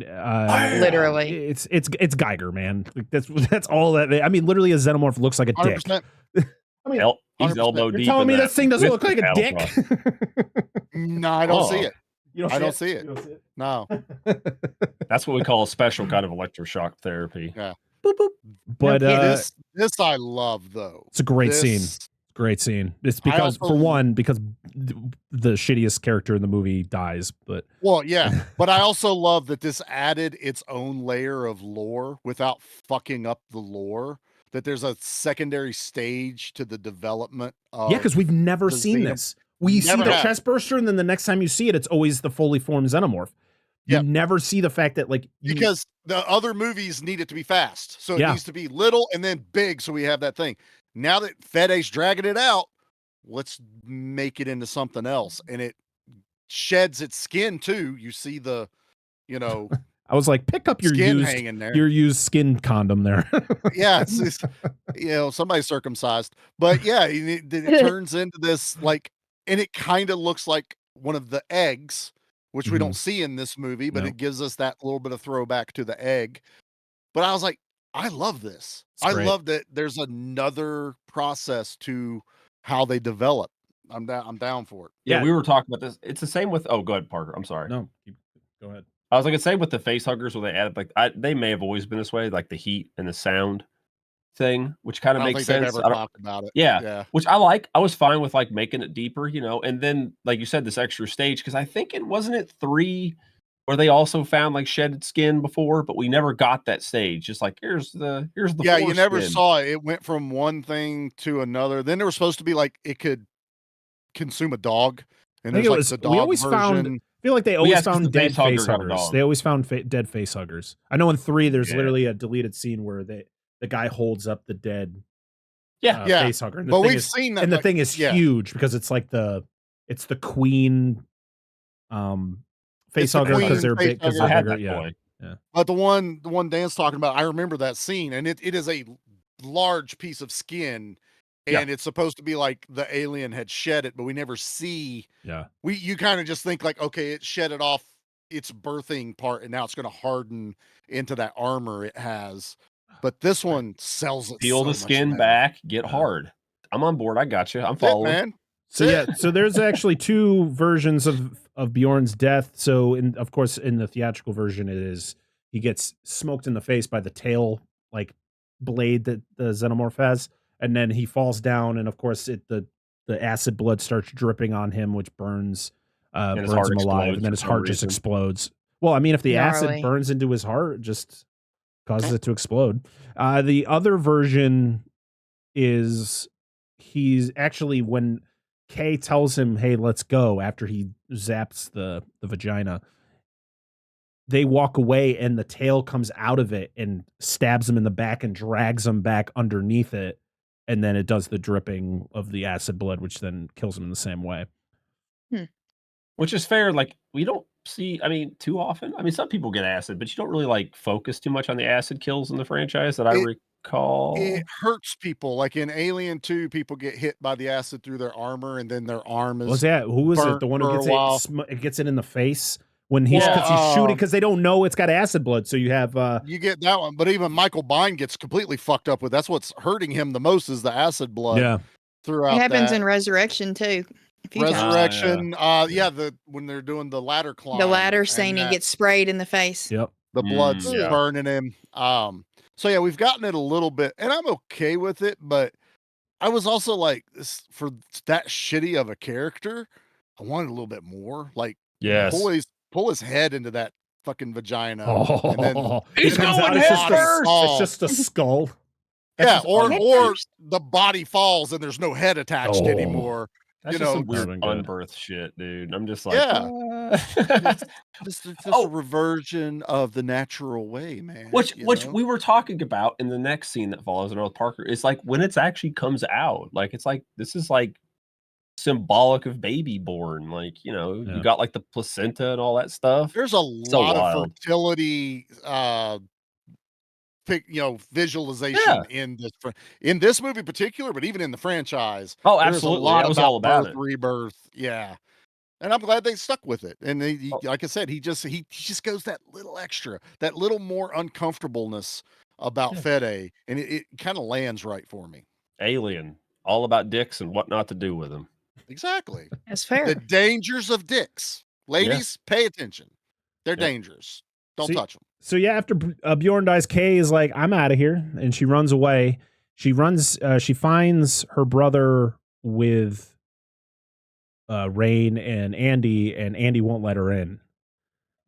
And and I really like this where she's literally underneath the grated floor in the xenomorph, like lands on top of it. You don't see it fully. You just kind of see a shadow going across, and then it just disappears because it drags Mhm. two bodies away, which I thought Mhm. was a cool shot. And yeah, she doesn't. They don't let her in, and he just the xenomorph takes her away. It grabs her and takes her away. You think she dies. I think she gets tailed.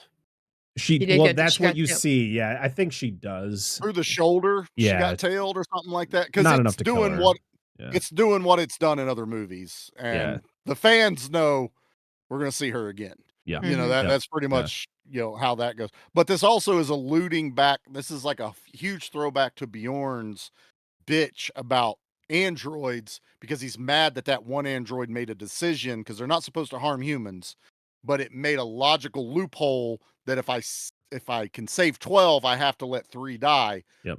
This is Andy's going, if I save 1, we all die, but if I save 3 of us, that 1 has to die. So it's a throwback to him having to make that android choice of who lives or dies. Even though at the very beginning, when she gets to that door, he could have opened it. She could have got in. There was plenty of time that alien would not have got to him. It just opened the door. She's in. Done. They drug it out so far that the alien's like, fuck it, I'm going over to get her. Yeah, I'm done. I'm tired of waiting. You had your moment, guys. I was not worried about her. Okay, fine. I'll take her. So they get to the lab in the Romulus, where the black goo from Prometheus resides. Wow! You know that Ridley Scott's involved when they're like, we got to include Prometheus in this. Exposition time. Yep. Oh my goodness. So there's 2 versions of this exposition dump. So the version you guys see, of course, is where Rook is on the computer talking through the speaker to them, talking about the goo and what it does, how it's going to help create life and all that. In the alternate version, it's a split between Andy describing what Rook told him earlier. So when Andy goes back to talk to Rook, Rook gives him all that information, and then Andy conveys it to them when they get to the room, but it cuts back and forth. And this is when we actually see Rook as full puppet, because when he's talking, his mouth's just like it's not forming words. So, and the eyes are just like dead. I still liked it. Also, the Black Prometheus ball score plays during the scene to kind of be like, "Hey guys, Oh, remember okay. that movie? Remember this black goo?" Remember I that actually kinda memorable like that. score? That sounds I actually like that explanation better. Like, because would it be like why do you guys talked about having less Less Rook Rook. and just having Andy convey the information he was giving? And I like this callback because I fucking love Prometheus. Covenant can eat a dick, but I love Prometheus. Fucking love that movie. And so I like that. I was like, oh yeah, it's the alien caviar. Got it. Yeah.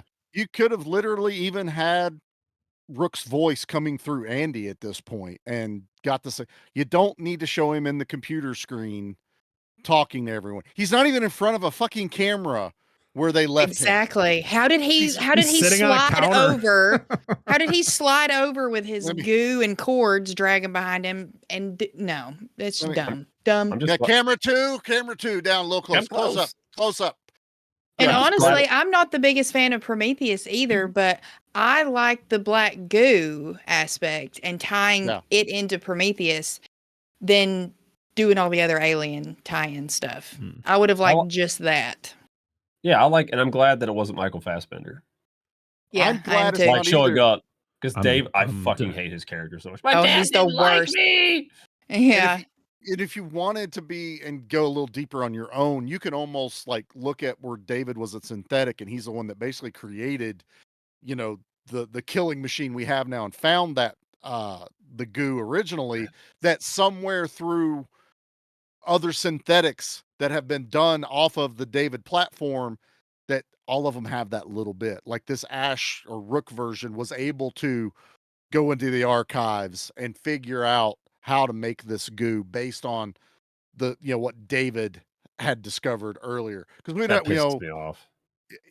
yeah. I mean, there's again, could have just left that movie be without ever being an alien movie. Yeah. So we could do Prometheus, in my opinion. We could do Prometheus and just never do Covenant. Because I don't need. I don't think Covenant never should have happened. No, because I don't need this is my biggest pet peeve of this franchise. I adore the Alien franchise. Adore it. And the fact that hey, I got it. Instead of the ultimate killing weapon be created by a far more advanced civilization that has different technologies and stuff, let's just have it be made by a robot that has daddy issues. That's a brilliant idea. That's literally what it is. It's fucking stupid. All Covenant is let's answer the question of where they go. Why? With the worst chest burster ever. Yeah, let them get on the ship and go and not know where they're going to end up and leave it there. Yep. Yeah. Never needed Covenant. Never needed it. That. I think Ridley Scott was forced to make that movie. If they never did anything with this one, if it just ends and there's no follow-up to it, great, leave it.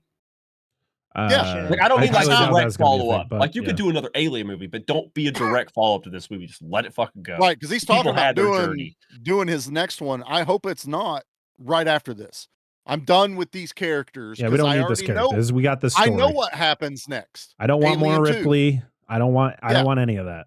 I mean, Ripley's technically dead, but I mean, this movie, I know what happens next because it's Alien 2. Right. Because now this is in between two movies. Yeah. So I don't need any other else. Go tell me another story, Fede. Go find somewhere else and tell me another story from another part of this world. I wish Star Wars would do that. Yeah, I wish they would get the note, Disney. Disney, you own this too. Don't Disney up my fucking franchise. Okay? Yeah. Stop. Get your little mouse fingers out of my shit. Put the all right? down. Leave it alone. Oh man. So the xenomorphs have been nesting, and Tyler finds his sister, because of course he did. And they get her down, and then it's the whole thing of you should use the black goo. She'll be better if you use it. And they're like, maybe we don't do that. And then Rain sends her up the elevator because Tyler gets snagged by the xenomorph, which I love this shot where he gets grabbed and he's brought up and goes face to face with him. And then you look and it's like the same scene from Aliens where it's all the xenomorphs just crawling along the ceiling, going towards him. Yep. Oh, so good. Also, that scene right there was enough of an homage for me to be the Alien 3 shot, with the xenomorph in Ripley's face. I was like, okay, I see what he did there. But then 2 scenes later, they do it or again. however long, they do it again with Rain. They do it with Rain. And I think that was the shot that was supposed to pay homage to the Alien 3 shot. I don't think it was the shot with No, but Tyler. it's so similar. I but it's agree with very Anna yeah. I that mean, they it's do Yeah, it's literally he a shoulda Xenomorph left being it. like right above his face, but it's And the he whole shoulda thing where left it it. shoots. I think it's different because the fact that it kills him. It uses its mouth tongue. To Well, and it also pisses me off that he whips that gun around like he's getting ready to shoot that entire and he tunnel doesn't of- do anything. and not one Yeah. shot goes off. Oh, he didn't want the blood to melt down. He's not thinking that. He No. pulls that gun around and makes the action and sound as if he's getting ready to go out in a blaze of glory. Right. Nothing. Yeah. Not a shot's Yeah, because fired. the whole setup was him sacrificing himself because the Xenomorph shoots its tail out to grab Rain, and he jumps in front of it. Yeah. And then that whole scene happens. But he gets tongue punched right in the mouth, and we get Which I'm glad I did like Little Mouth making its appearance. In Yes. this movie. Yeah, You always Little gotta Mouth. love. Hey, look, get back in there, Little Mouth. But yeah, you gotta have Little Mouth in these movies. oh, Not enough Family Little Guy gets so good. Yeah, and then during that whole thing, Andy gets hit, and it like causes him to malfunction, and Rain's got to go and reboot him. But you also notice the fact that the Xenomorphs never attack the synthetics on purpose. Like they'll only attack if they get in the way. That's why like Bishop gets attacked and If they're a aliens threat, are a they'll threat. attack Yeah, them. but like Yeah. Andy's on the floor like convulsing, and you see the Xenomorph is like over him, but it doesn't do anything. It's kind of watching him like, what the fuck is going on here? I did like that they brought back the floor, the mist floor. fog Does it make that sense is- here though? Because is it only show up because it's a Xenomorph nest? I was Yeah, like, I it's don't know only- why this is here. Well, I it's don't know only- it's- either. Because that It's- floor only it- shows up at where they find the eggs in the original. Well, it was in one of the hives, I think, in one of them too. But it's basically was it? their motion sense area. Like they know when something's disturbing the fog. That's why it's got that blue tinge to it. Kind of like a spider's web. You touch a piece of spider web, they all Wait, so the sense it. Xenomorphs are causing that? Yeah, that's from the Xenomorphs. That's like an early Oh. warning defense for them because it's Interesting. in their hive. How do they set that up? Right. It's Are they, actually like- part of their Yeah, They hive. setting up like a laser grid? Like, It's Tech something to support. do with pheromones and stuff. Huh. Because the other thing that Of course. I didn't catch this till the second one. I'm sitting there going, where the fuck are all these from? You realize these aliens, it wasn't that they woke up the face huggers.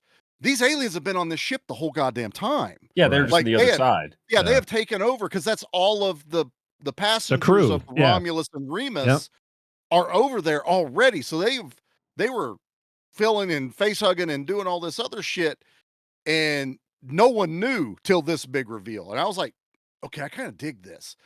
On my second, my Oh. first viewing, I'm still sitting there going, the fuck did the hive come from? yeah. Sometimes Yeah. you got to watch something twice to catch it because it's so fast paced. The fact that that you got to realize that station is huge. It's pretty much two ships like connected together. Yeah, they show that too, which I like. Yeah. I have a thought. Yeah. And Charlie gave me this Mm. thought. What if you're the last dude or woman on this ship full of face huggers?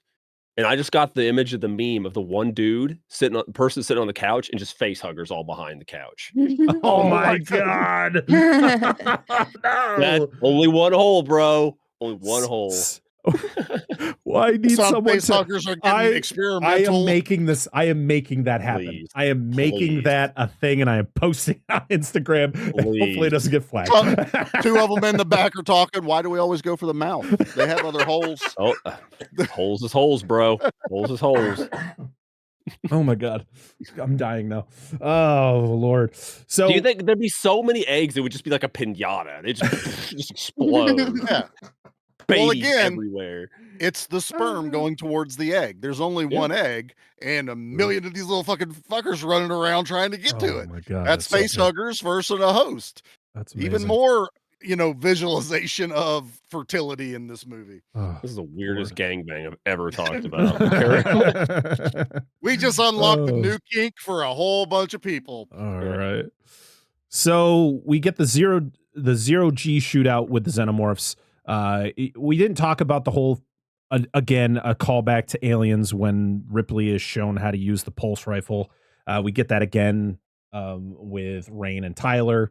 Whatever. Yeah. It's not. I don't hate it. I feel like it makes sense. She's never used it before. I don't think we needed to have the same shot, but whatever. It is what it is.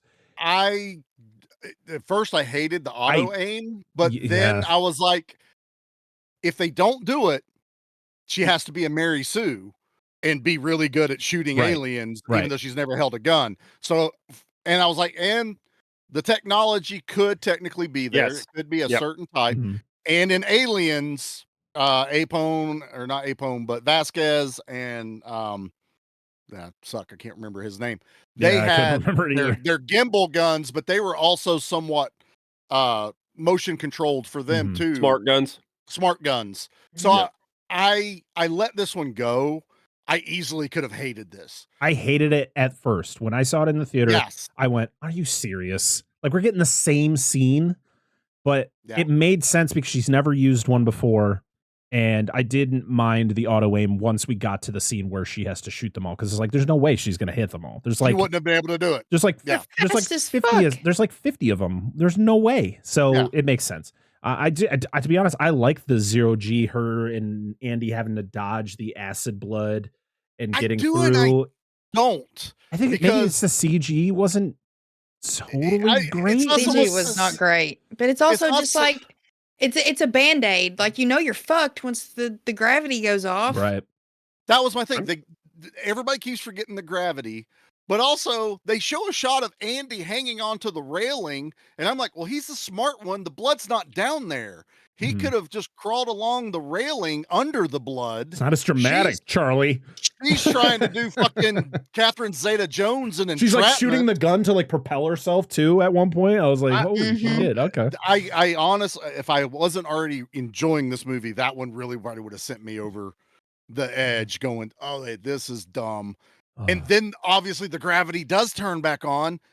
Does that blood have anything to do to any of the danger to the ship now? No. They all fall. Well, it and does. Nothing happens from it. Well, when the blood falls, it causes a hole, which then did it cause a hole? Yeah. Oh, you see it from the outside. You see it just which that's what's causing the air from the elevator.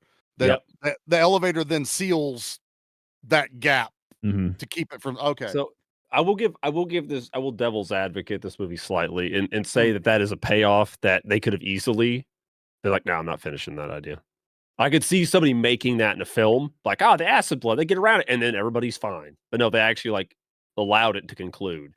Okay. Yeah. He had people would have been even more pissed. Oh, then. fuck. Like, Yeah, okay, what the fuck have we it. done this whole franchise? Why are we even afraid of it? Then I take back my thing because I missed the part that it caused the hole.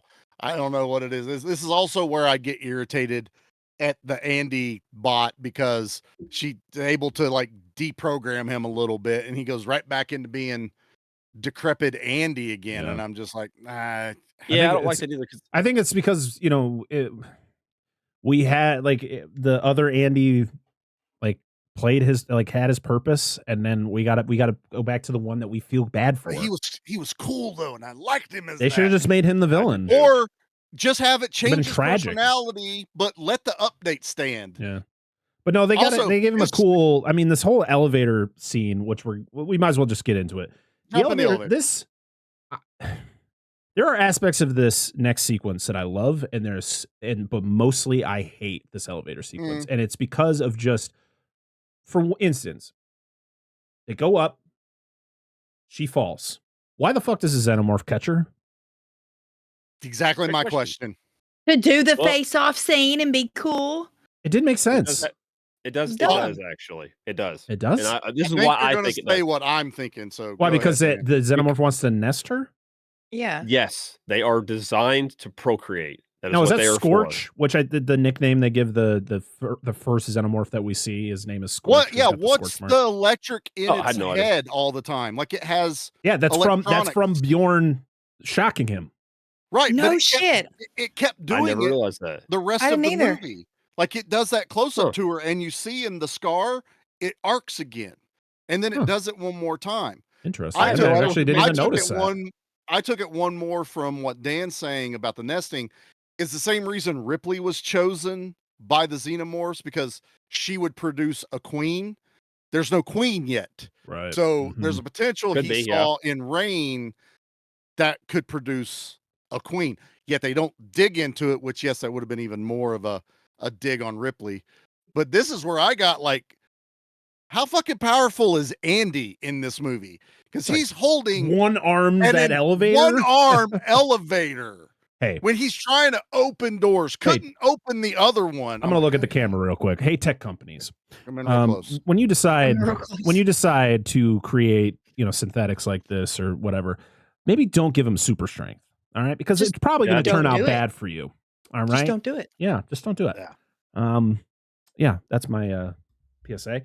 But it's so inconsistent. Yes. And I don't know. I get Dan's point because it makes sense. I get you guys explain like does make sense, the reason that it would catch her is to nest her, maybe have her house the queen.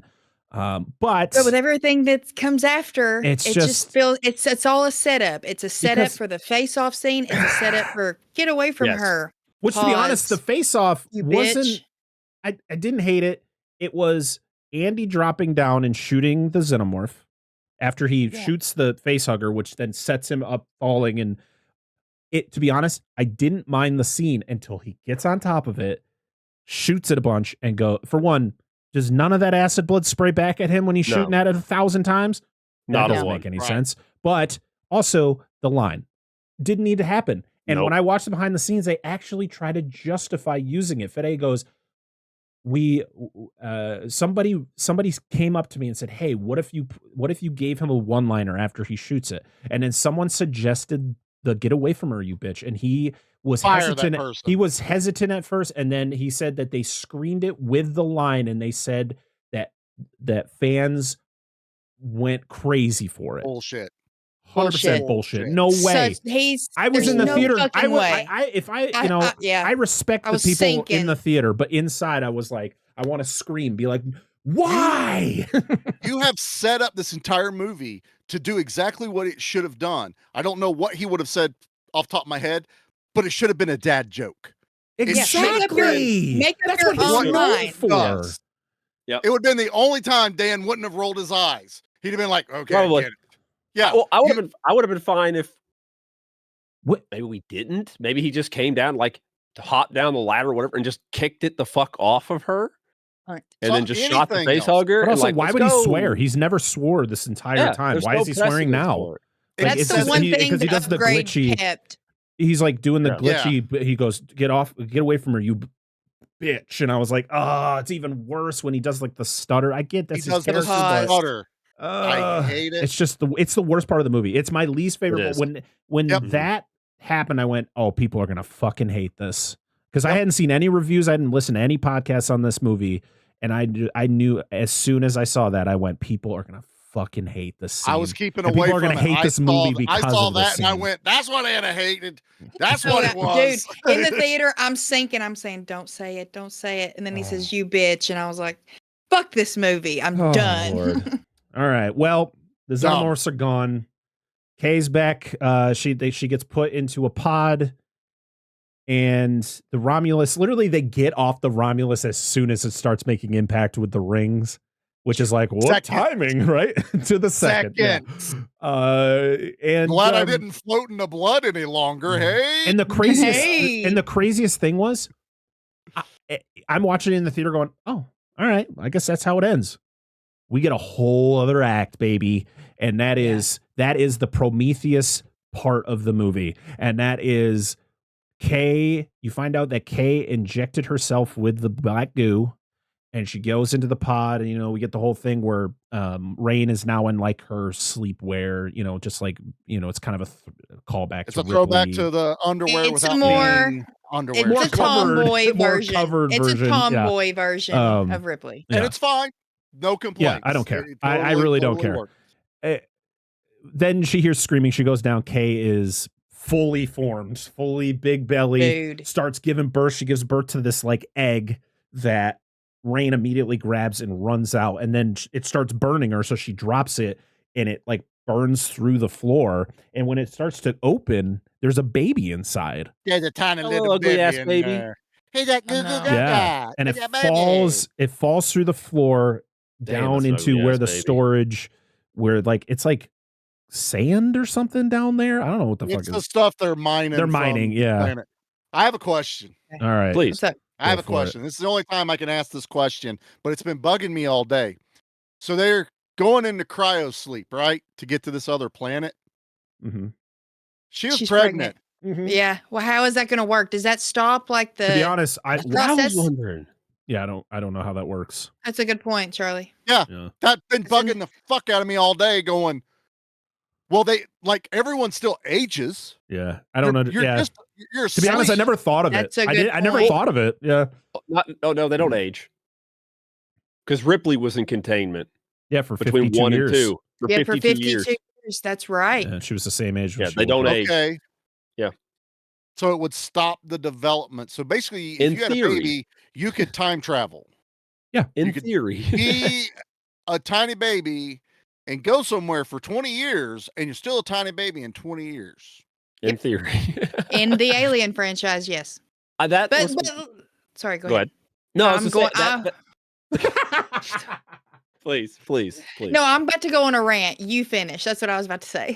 I was gonna say, Charlie, the same thought crossed my mind when we found out she was pregnant at the beginning. And they're like cryo tubes. I'm like, how the fuck is that gonna work? How's that work? How? The baby Throw just them like, in the freezer, I chill. guess. I chill. It's all right. I'll wait. It's cool. It's a plot, a subplot that allows them to get us here in the story. And so Fede can pull yet another plot line from another Alien movie. Yes. And let me just say, I watched Resurrection for the very first time last year. I had heard so many people my whole life watching movies, don't bother watching 3 and 4. They suck. 3, yes, sucks. 4 was a fucking banger. The assembly cut so of much 3. fun. I will always advocate for the assembly cut of 3. It's not. I It love makes it 3. makes it a much better movie.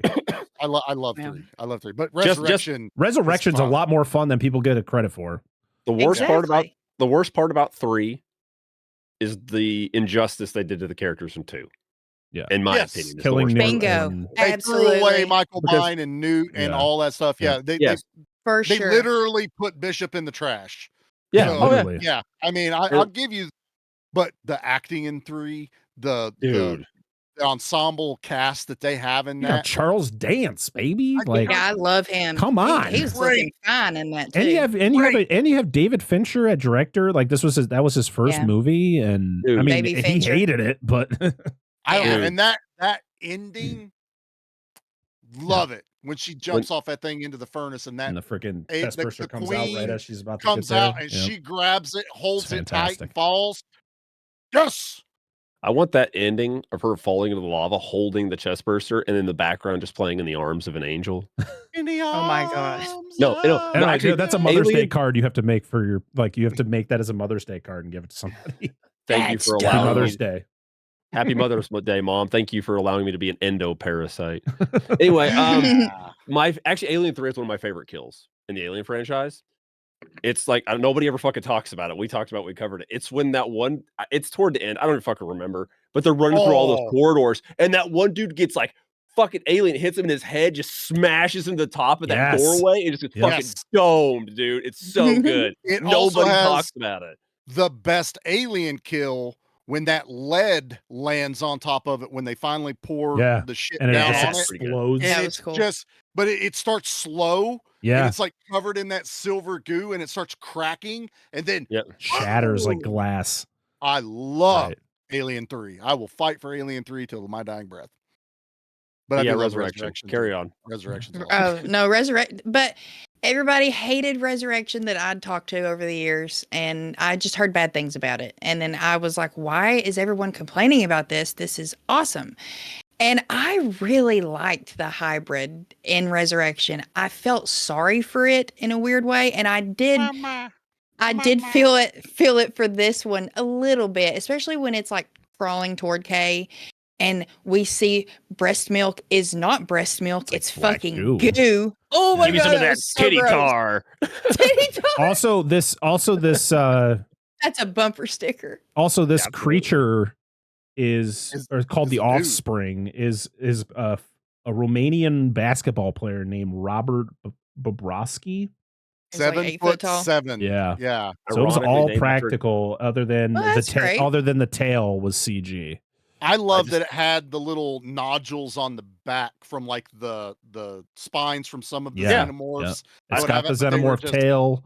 It's like, this looks amazing. And when it stands straight up and it almost is like smiling Yeah, at her, I'm like, oh, this It's- thing's creepy as shit. it's This terrifying. is creepy pasta shit that I- you would see on YouTube late at night. I Yes. was like, this thing's terrifying. I was getting Slender Man vibes, but then I remember anytime I hear the name, I just think of the band, and The then I think of the Offspring. Free Fly for a white guy, and I'm like, motherfucker, That's the edit you need for I Instagram. hate that That song. so Offspring fucking pops much. up and pretty I'm just fly gonna for a put the white guy. so I put it the Offspring logo, and it's just the Offspring from Yeah. Alien Co- or But like, Alien, as weird as this is, it like the creature, the offspring, whatever. I think it fits it well. It's so fucking Mhm. weird looking. It's so Yeah. unsettling. yeah, Yeah. it's terrible. I At least dig there was a better reason. I think, no offense, like I know there was like clone Ripley made it in That the scene in womb. Resurrection still gets me when they walk in and they see Yeah. all the different failed clones of Ripley. The Ugh. one that's Yeah. still alive. Yeah, Yeah. she puts it out of its misery by like setting it on Good. fire. Yeah, She Which is freaks the terrible. fuck out. Yeah. I mean, But then it it's- makes me think of Family Guy. Where Peter wishes he had no bones. And That's Yes. that's exactly every time. But yes, but at least the reason is like I said, engineered baby out of whatever Ripley, instead of it's like she injected herself, and yeah, that this was is the reaction. the The DNA thing. Which that they- was Which yeah. they talk about in Prometheus, like how it does a random reaction. It makes life, takes life, alters life. It just depends. well, it So- turned one guy into a zombie basically Yeah. in Yeah. Prometheus. Yep. And then another Yeah. one, I mean, it had different effects until it created the new face hugger basically that comes Yeah. out of it. You know? Yeah, which is I mean, it's a great plot device if you need an idea for more monsters. Like you literally have an unlimited idea. Like it just makes fucking anything. Magic Yeah. black juice. Cha. Yeah. Mix it up. It'll be fine. You don't, it's the mystery flavor of Mountain Dew. You don't know what flavor it actually is. It's titty but tar. try it. It's titty Chew. tar. Yeah. We all Milk it. Shoot. so So of course, the end of this movie is very similar to the end of Alien. As it gets cold, she's got to get into the spacesuit. They have their final battle. She's got to her whole thing is she can kill it by releasing the cargo hold that's underneath the ship. So she's got to pull 4 levers. Of course, she gets to 3, and then they fight and stuff. And this then, is the video game level of the movie. yeah, and then Yeah, literally the big bad. they fall through because the acid from the egg causes a big hole in the bottom, which then they're hanging there, and the offspring is covered, it got hit by the acid, so it's all burnt up. Good jump scare. And Oh yeah, it just comes out of nowhere right in front of her face. I didn't take it as the acid burn it. I took it as all that shit coming out of the ship was basically Yeah, it could be. It could be either or. It sandblasting its actually makes face more off. sense that that's what it could be. But the way he cut the sound when she first gets sucked out of there, where there's There's nothing. barely anything to hear because you're in space. You shouldn't be able to have sound in space. I was like, I dig this. Yes, Anna, I do agree with you. We're rehashing stuff. I was waiting for it to get sucked through the hole like in Resurrection, where it Ugh. sucked the little alien Oh, inside out. it's like the skin just left. So- That was it was flapping. yeah. Oh. I think Well, this which we should have gotten Jason X. I'm sorry. Go ahead. we should Yes. have. They just didn't have the budget for it. I know. I know how to film it. They just don't listen to me anymore. I know. But I Damn. think what elevated this where I'm not groaning so much is this is a really well done jump scare. Mhm. This is still, when you're the first time I watched it, I don't jump very often, but when that fucking face comes out, I'm like, God damn, that thing's fucked up Yeah. looking. Hey, and then, let me pull my rope. a Pull little my bit more, rope and that's flip wrapped around the last lever. It releases the thing, which then kills it. and I'll And shoot all up while through this it, is happening, I didn't mention the fact that the Rook had control of the ship. She was able to override Rook. Rook's dead now because the station crashed. But then the ship goes back into manual and starts to dive. And so after she releases the cargo hold, she's able to get the ship back going straight just in time because Andy wakes up and is able to get the ship going. Did anyone other than me listen to the screaming from the offspring and think of Anaconda? Because it sounded like the Anaconda screaming. Very No, it didn't click for me. animalistic sound. I think they said it was something like a which I think is what the Anaconda sound was like a. Oh no, that was all West. That was all Frank Welker, baby. Was that all Frank Welker? That was all Frank Welker. That some of the sounds were like actual like jungle cats, like distorted, Yeah, and stuff like that. But yeah, I mean, there's a lot of, pull it from here, a little bit of homage, and is it a little too homage-y? Yeah, it's a little bit. Too Wasn't the homage-y. ending? Wasn't the whole false climax thing? Did they do that in Aliens first? Because they like, oh, we're on the ship, and we're leaving now, and then the Queen shows up. It basically is, yeah. Bishop comes back, picks them up off of the exploding refinery. They get up there. You think the Queen died because it comes busting through the elevator, and then they get up there. They're all getting settled in, and the Queen is actually in the cargo hold. I'm hitching a ride. Yeah. So, kind of a rehash of that. This is where Fede did homage correctly, though. And I alluded to this earlier, and I was like, on the second watch, I caught it a lot better. Some of it's in your face. Rain is Ripley. Okay, we all get that. Did y'all also pick up that they homage every version of Ripley pretty much? That Kay is Ripley from the first Alien, where she's not this hardened, battle-worn woman. She's scared, but she still holds her own. Right, because in the original, Ripley doesn't see a lot of the stuff that goes on until the end when everyone's dead. Yes. Yeah. And she has to fight it. She's Ripley Alien. Rain is Ripley's Alien 2. You stop saying Alien 2. It is Aliens, man. And Alien 3. Alien 2 is a knockoff that Alien 2. Roger Corman probably made. Romulus is Alien 2 now. Okay. Aliens is Alien 3. Okay. We're going to change everything. We're going to fuck it all up. No, we're not. No. Inseminator is Alien 5. That's it. Navarro is Ripley in Alien 3 for obvious reasons, because she has her shaved head. Yeah, and the way the chest burster comes out. Right. The way the chest burster comes out. You have the Michael Biehn character, which is the boyfriend, brother, Tyler. Obviously, Lance Hendrickson. And I only caught it today. The dumbass that we hated, when they're all talking about how they used to hang out and they show the pictures, there is literally him in the corner wearing a red bandana and looks exactly like Vasquez from Aliens in the picture.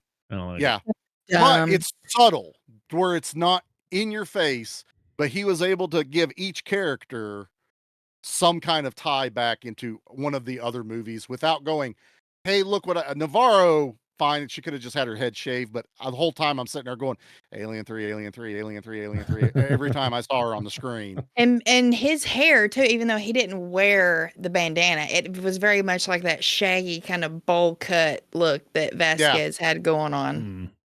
And the video game he's playing when they all are hanging out and he loses, it goes, game over, man. That was another nice. See, I didn't even catch that one. I like little Easter eggs, little homages. Let's just pile another one on the pile. Yeah. Not the full on, let me rip off a movie and make my own movie, which I still don't think he fully did. I think he just made some errors in this. He leaned a little too hard into it. He did. Yeah. All right. Well, the end is pretty much Andy gets put in a pod because he's damaged. So she pretty much tells him she's going to fix him.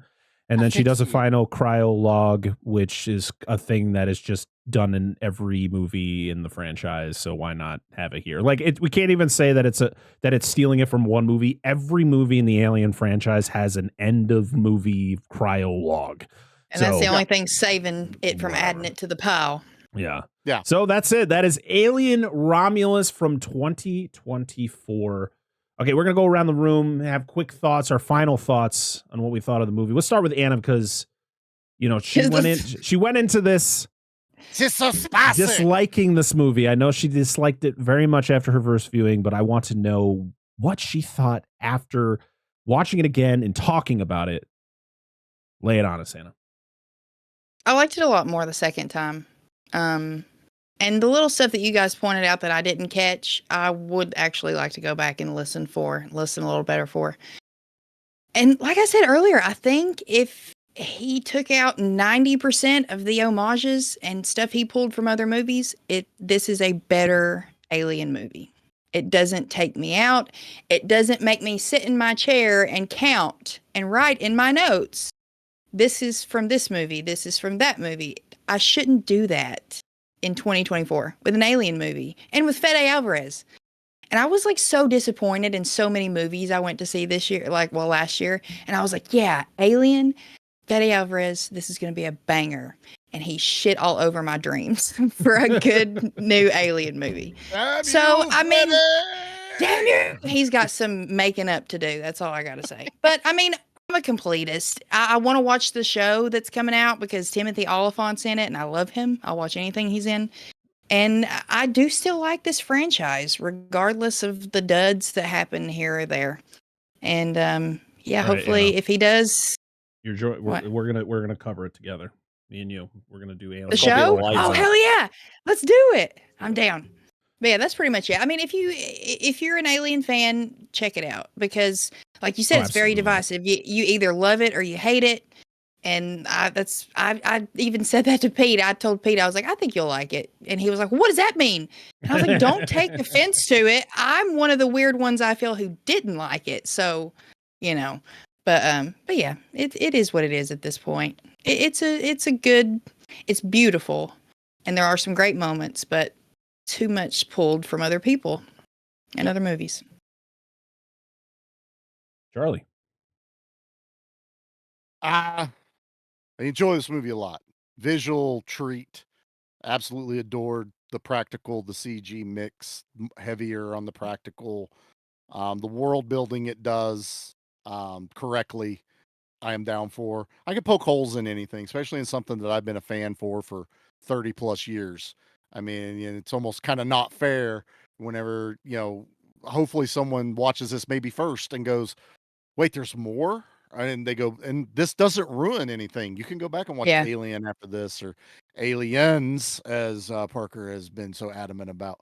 But I have one thought that I got to leave with this, and I know it's probably going to upset some people, but Romulus, everything that happens in this movie is Andy's fault. That's fair. It's a fair assessment. Everything that Fuck happens, that guy. they wouldn't have been able to get on the ship without Andy. Yep. Andy decided to wake up Rook.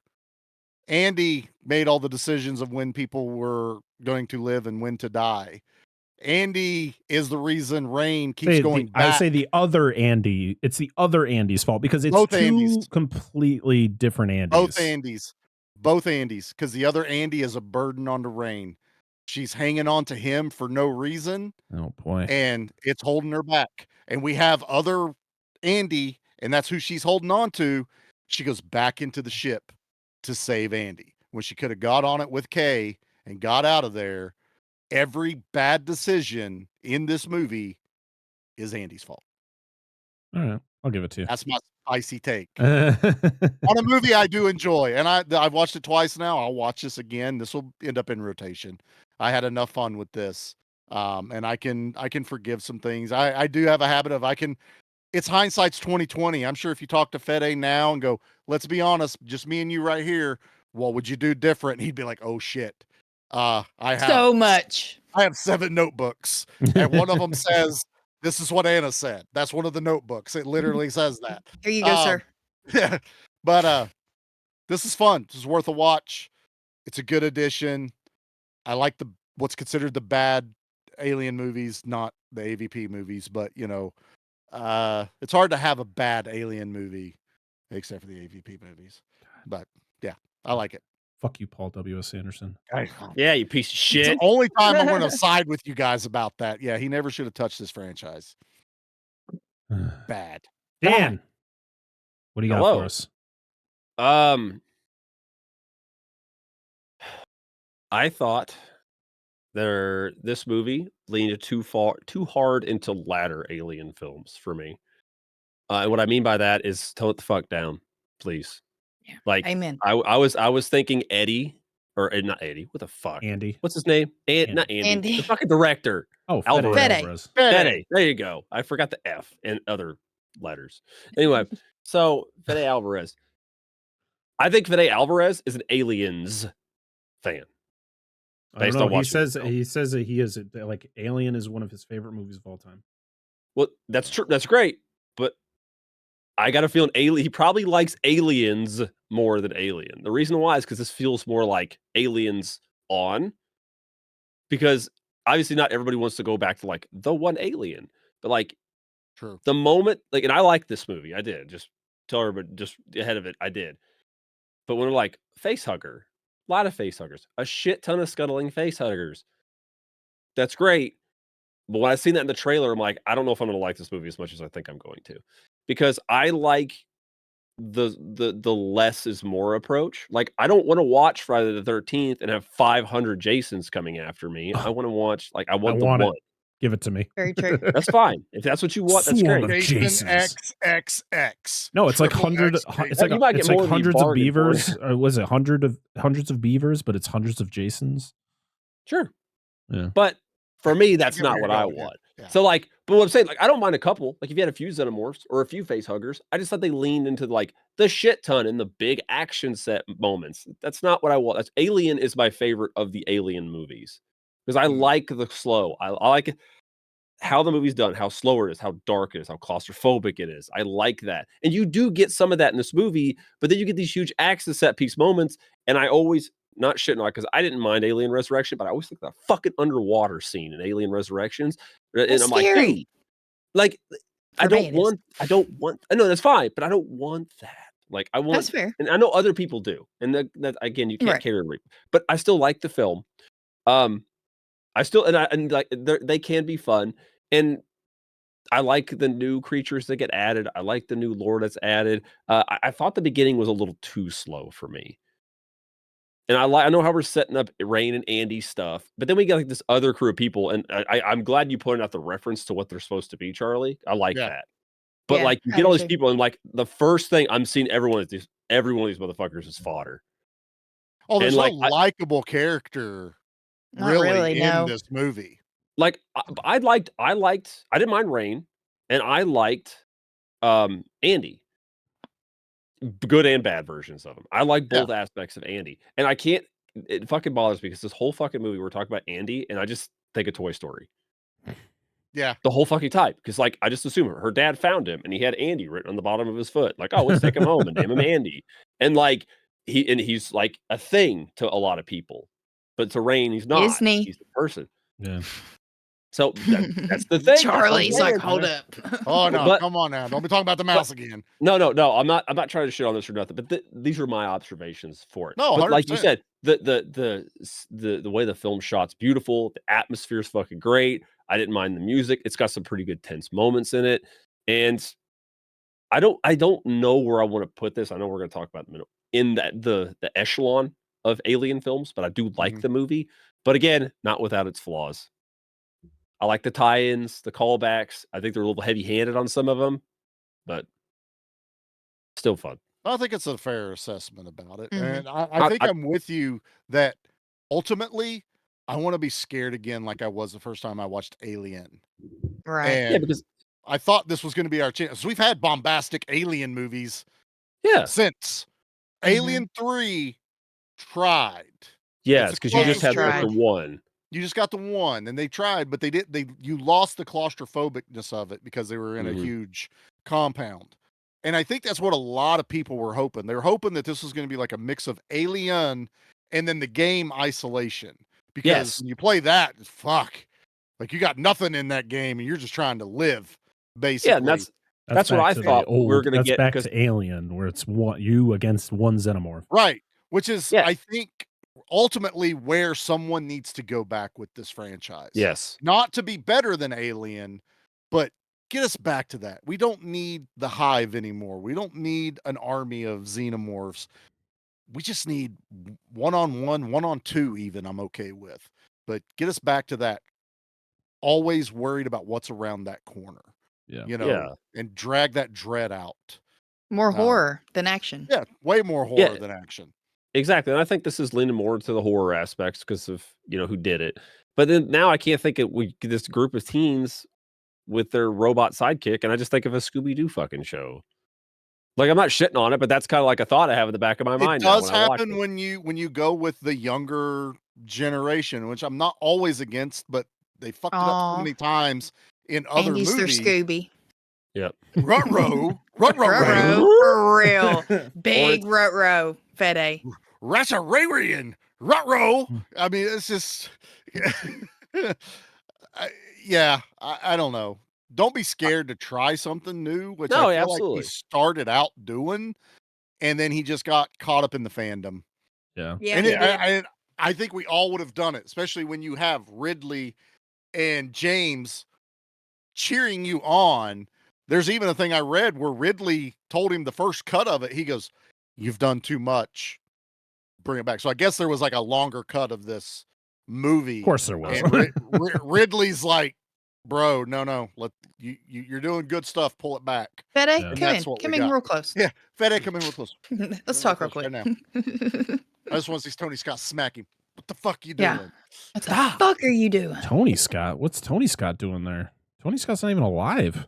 I said Ridley Scott. You said Tony. You said Tony. You said Tony slapped the shit out of him. Tony Scott did. That's how mad he was. His Tony ghost Scott comes in. Yep. Backhanded this because Ridley wasn't going to do that. He liked Fede, Yeah. but Tony Scott's like, "Let me at him. Yeah. I'm going to smack the shit out of him."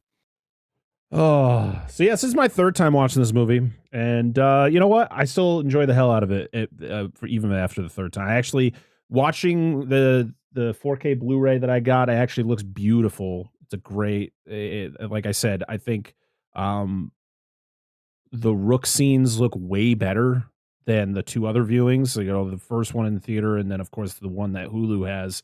This one looks like it's a different version. It's odd, which I'm okay with. So I'll just keep watching this one. The practical effects, the amount of practical effects, the amount of practical sets that they used on this movie. Yes, there was CG used, but they didn't do a lot of green screen work. You could tell this was all done in frame. Things just felt real, and that's what I appreciate the most. Yes, the some of the lines unnecessary. The one literally made me physically mad to the point I wanted to scream out loud. And it still makes me mad every time I hear it because it's just stupid. But a lot of those callbacks just didn't bother me. I think it bothered a lot of people. It clearly bothered you guys to a degree. But to me, I don't know. I guess I'm just one of those weirdos that just doesn't care about, I love the nostalgia, dumps. Sometimes it is overdone, but sometimes I'm just like, okay, cool. Yeah, I remember that. Yeah, I remember that. And to be honest, I think sometimes it's done because of those younger generations who didn't experience the original movies, where it's like, man, we could squeeze it in there. And then when they go back to watch the originals, it can be like, oh, hey, I remember that. Yeah. I remember that. It's kind of reverse for what we're dealing with. We've seen those early movies. Yeah. I don't know. I still think it's a great movie. I am definitely going to rewatch it again. It's definitely top 3 for me when it comes it's Alien, Aliens, AlienRomulus, and then the rest of them. Some of the other ones I do have fun with, but I think this is way more rewatchable than anything that comes after it. But that's just me. Now it's time to go over to social media and see what you all had to say about the movie. We got a whole mixed bag of goodies because, we said earlier, this was a divisive movie. So here we go. We're going to start over on Twitter.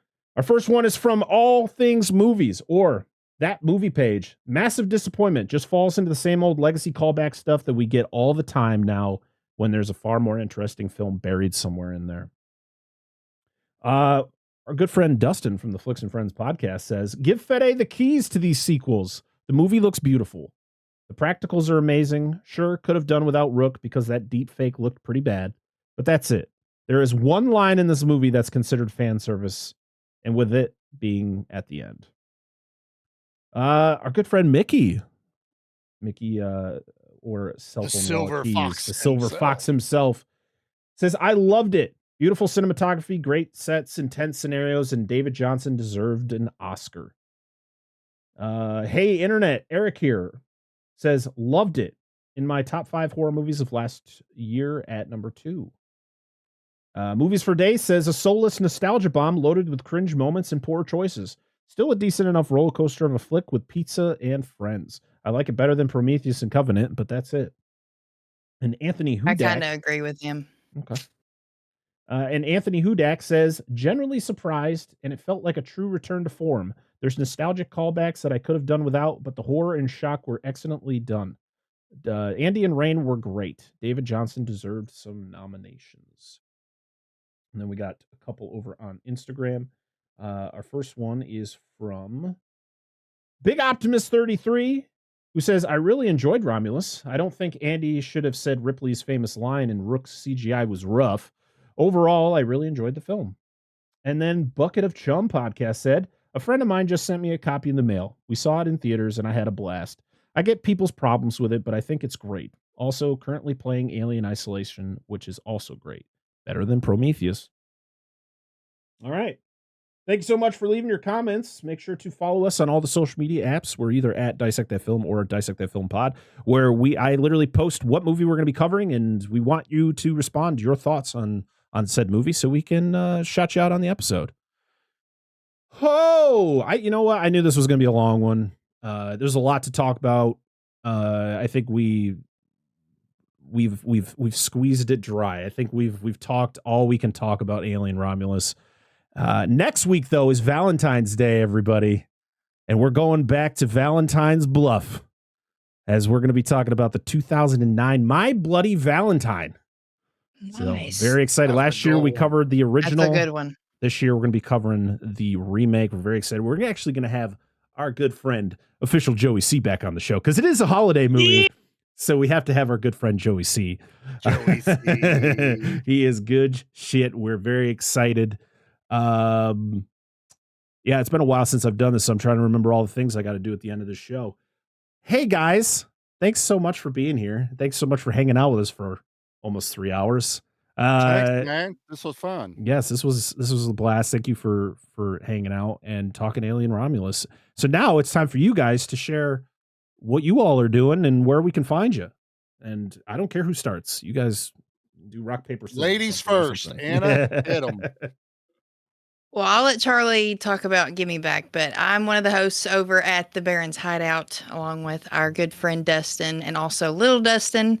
And we are a horror podcast. We review horror movies. We also do horror short films, which we've been having a lot of fun with in a series called Tales from the Barrens. And we do our Screambox Essential Picks as well. And try to sell, it's a spoiler-free series where we try to sell each other and the listeners on awesome movies that come out on Screambox. Good stuff. Oh yeah. Go ahead, Charlie. Oh, it's my turn now. Yes, your it's your turn, turn. buddy.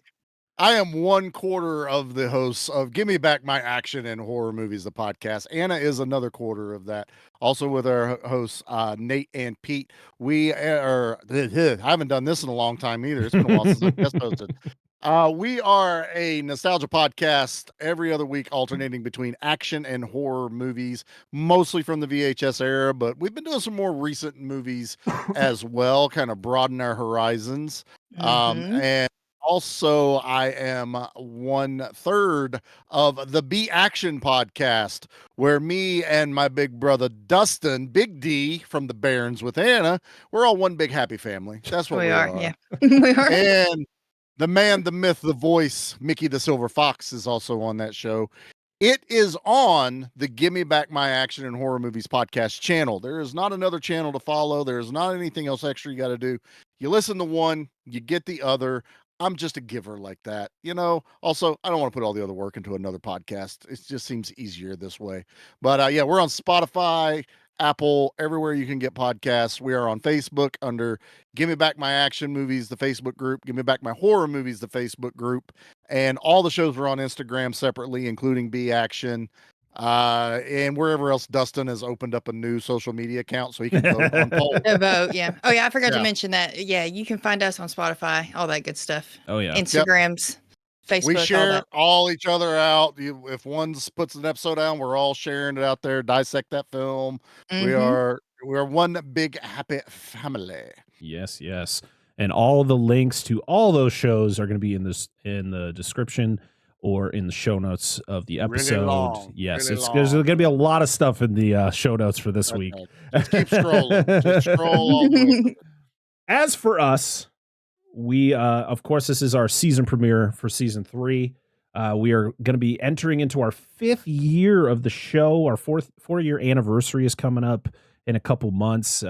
I know that Give Me Back My Action and Horror just celebrated their 4 years, so we all 2021 was the year for us. There was nothing else Getting to this do. pod- yeah, Literally. right, Let's just start seriously. podcast. Yeah, exactly. And it's crazy we've made it this long. I know it's always shocking, but Yes. yeah, we got a lot of milestones this year. I figured I mentioned it, the fact that this is going to be our 4-year anniversary coming up. Our 200th episode will be as I think this episode is 189, so we got 11 more episodes till 200, which we're going to hit. And also something that we started last year at the end of the year is our once Patreon exclusive show, The Monster Zone, is now a free show for everybody. And we have a new co-host for the show. We have Mikey, or Spectre M91, is going to be an official co-host of The Monster Zone, which is going to be our monthly monster show where once a month we spin a wheel and we talk about a monster movie. I have a bunch of backlog episodes. We're actually going to be releasing 2 a month, where one is going to be a backlog episode and one of them is going to be a brand new episode. So you will be getting a brand new episode this month along with one of our older ones that has been on Patreon. It's kind of, I want to get those out to everybody. So yeah, that is Mikey. so yeah, Mikey's we're I gonna do be, too. we're gonna be doing kind of what Give Me Back My Action Horror is doing with their core show and Be Action. We're kind of doing that with our core show in the Monster Zone, and that's kind of how it's going to be for the foreseeable future. We're very excited about that. Yeah, we're excited for another year. We're literally going into this as we're going to have fun talking about movies. I don't give a shit about anything else that has to do with, numbers and all that. I'm focusing on just having fun and getting to hang out with my friends, talking about movies. And absolutely. That's just how I got to do it, or bad things will happen. You'll Yeah. drive yourself nuts, man. Yeah. Trust Yeah. me. I'm in that seat too. Yes. And Yeah. and we also have a patreon.com/dissect-that-film, where right now, not a lot of things are going on over there, but things will be happening. We're still in the works. We are going to be continuing releasing the raw cut of each episode. So literally, as soon as I stop this recording will get put on Patreon the next 3-4 days. So you guys will get to hear all the bullshit that we do before we start the episode, when I people just wanna take go ahead breaks and all say that I stuff. did not know about this part at all, so I'm sorry. Shocking. For all the stuff I Charlie, said. you can just text me if you remember something you don't want me to include in it. I don't think there was. We didn't listen. I know if we said something we should cut out. Sorry, Puerto Rico. Wait, did you? Don't worry, they deserved it. Whoa! Oh, that's getting cut. Okay. So you'll be getting that still, and then there's stuff coming up in the future. So strap in, and for a single $1, you guys can support us financially to help us pay for the things we use for this show, because it's helpful, because it's not free. We also are on YouTube, where you can see the video version of what we do here. Which I guess because we do video, we're not considered a podcast. That's news to me. It's weird, doesn't it? I don't like that. It's We're stupid. podcast, man. Fuck that. No, yeah. I don't agree with that rule. It's No, more fuck just that. never poking the understood that. bear, whatever. But yeah. Other than that, I don't know if I have anything else. I'm probably going to forget something, but the last thing I do want to mention is we have a new patron. He joined last month, but because we haven't recorded or anything, I wasn't able to shout him out. But our good friend over at Bucket of Chum, the Shark Movie Podcast, joined us at the $3 tier. So thank you so much, Captain Steve. Captain Steve Coates. Oh, Captain Steve Coates. Make sure to support him and his show. He's got a Patreon himself where he's doing an entire year where he is celebrating Jaws' 50th anniversary, which we will be also doing at some point this year. I'm not going to go into too much detail on that, but thank you so much, Steve, for supporting us here. And as to all the other amazing patrons, we have Billy Joseph Jr., Corey Morissette, Daniel Collins, Dustin from the Flicks and Friends podcast, Dan and Angela of DNA Gaming, Anna Presley, Doom Generation, Eric Stein, Jason, Robert Stewart, Rudy5453, and the Barrens Hideout Podcast. Thank you so much for supporting us over on Patreon. Thank you to everybody else who supports us just by listening to the show, sharing the show, all that fun stuff. And that's it, guys. I'm done. I'm tired. I'm drained. Everybody else looks the same. So let's get the fuck out of here. Until next time, I am Brett Parker. That is Dan and Angela of DNA Gaming. She's not there, but she's there still. We have Charlie from the Give Me Back My Action and Horror and B Action. And we have Anna from Give Me Back My Action and Horror and the Barrens Hideout Podcast. And until next time, we'll dissect that film. Let's go. Get out of here. Bye. Remember, in space, nobody can hear you scream. Unless you're an alien. Unless you're an alien. Goodbye.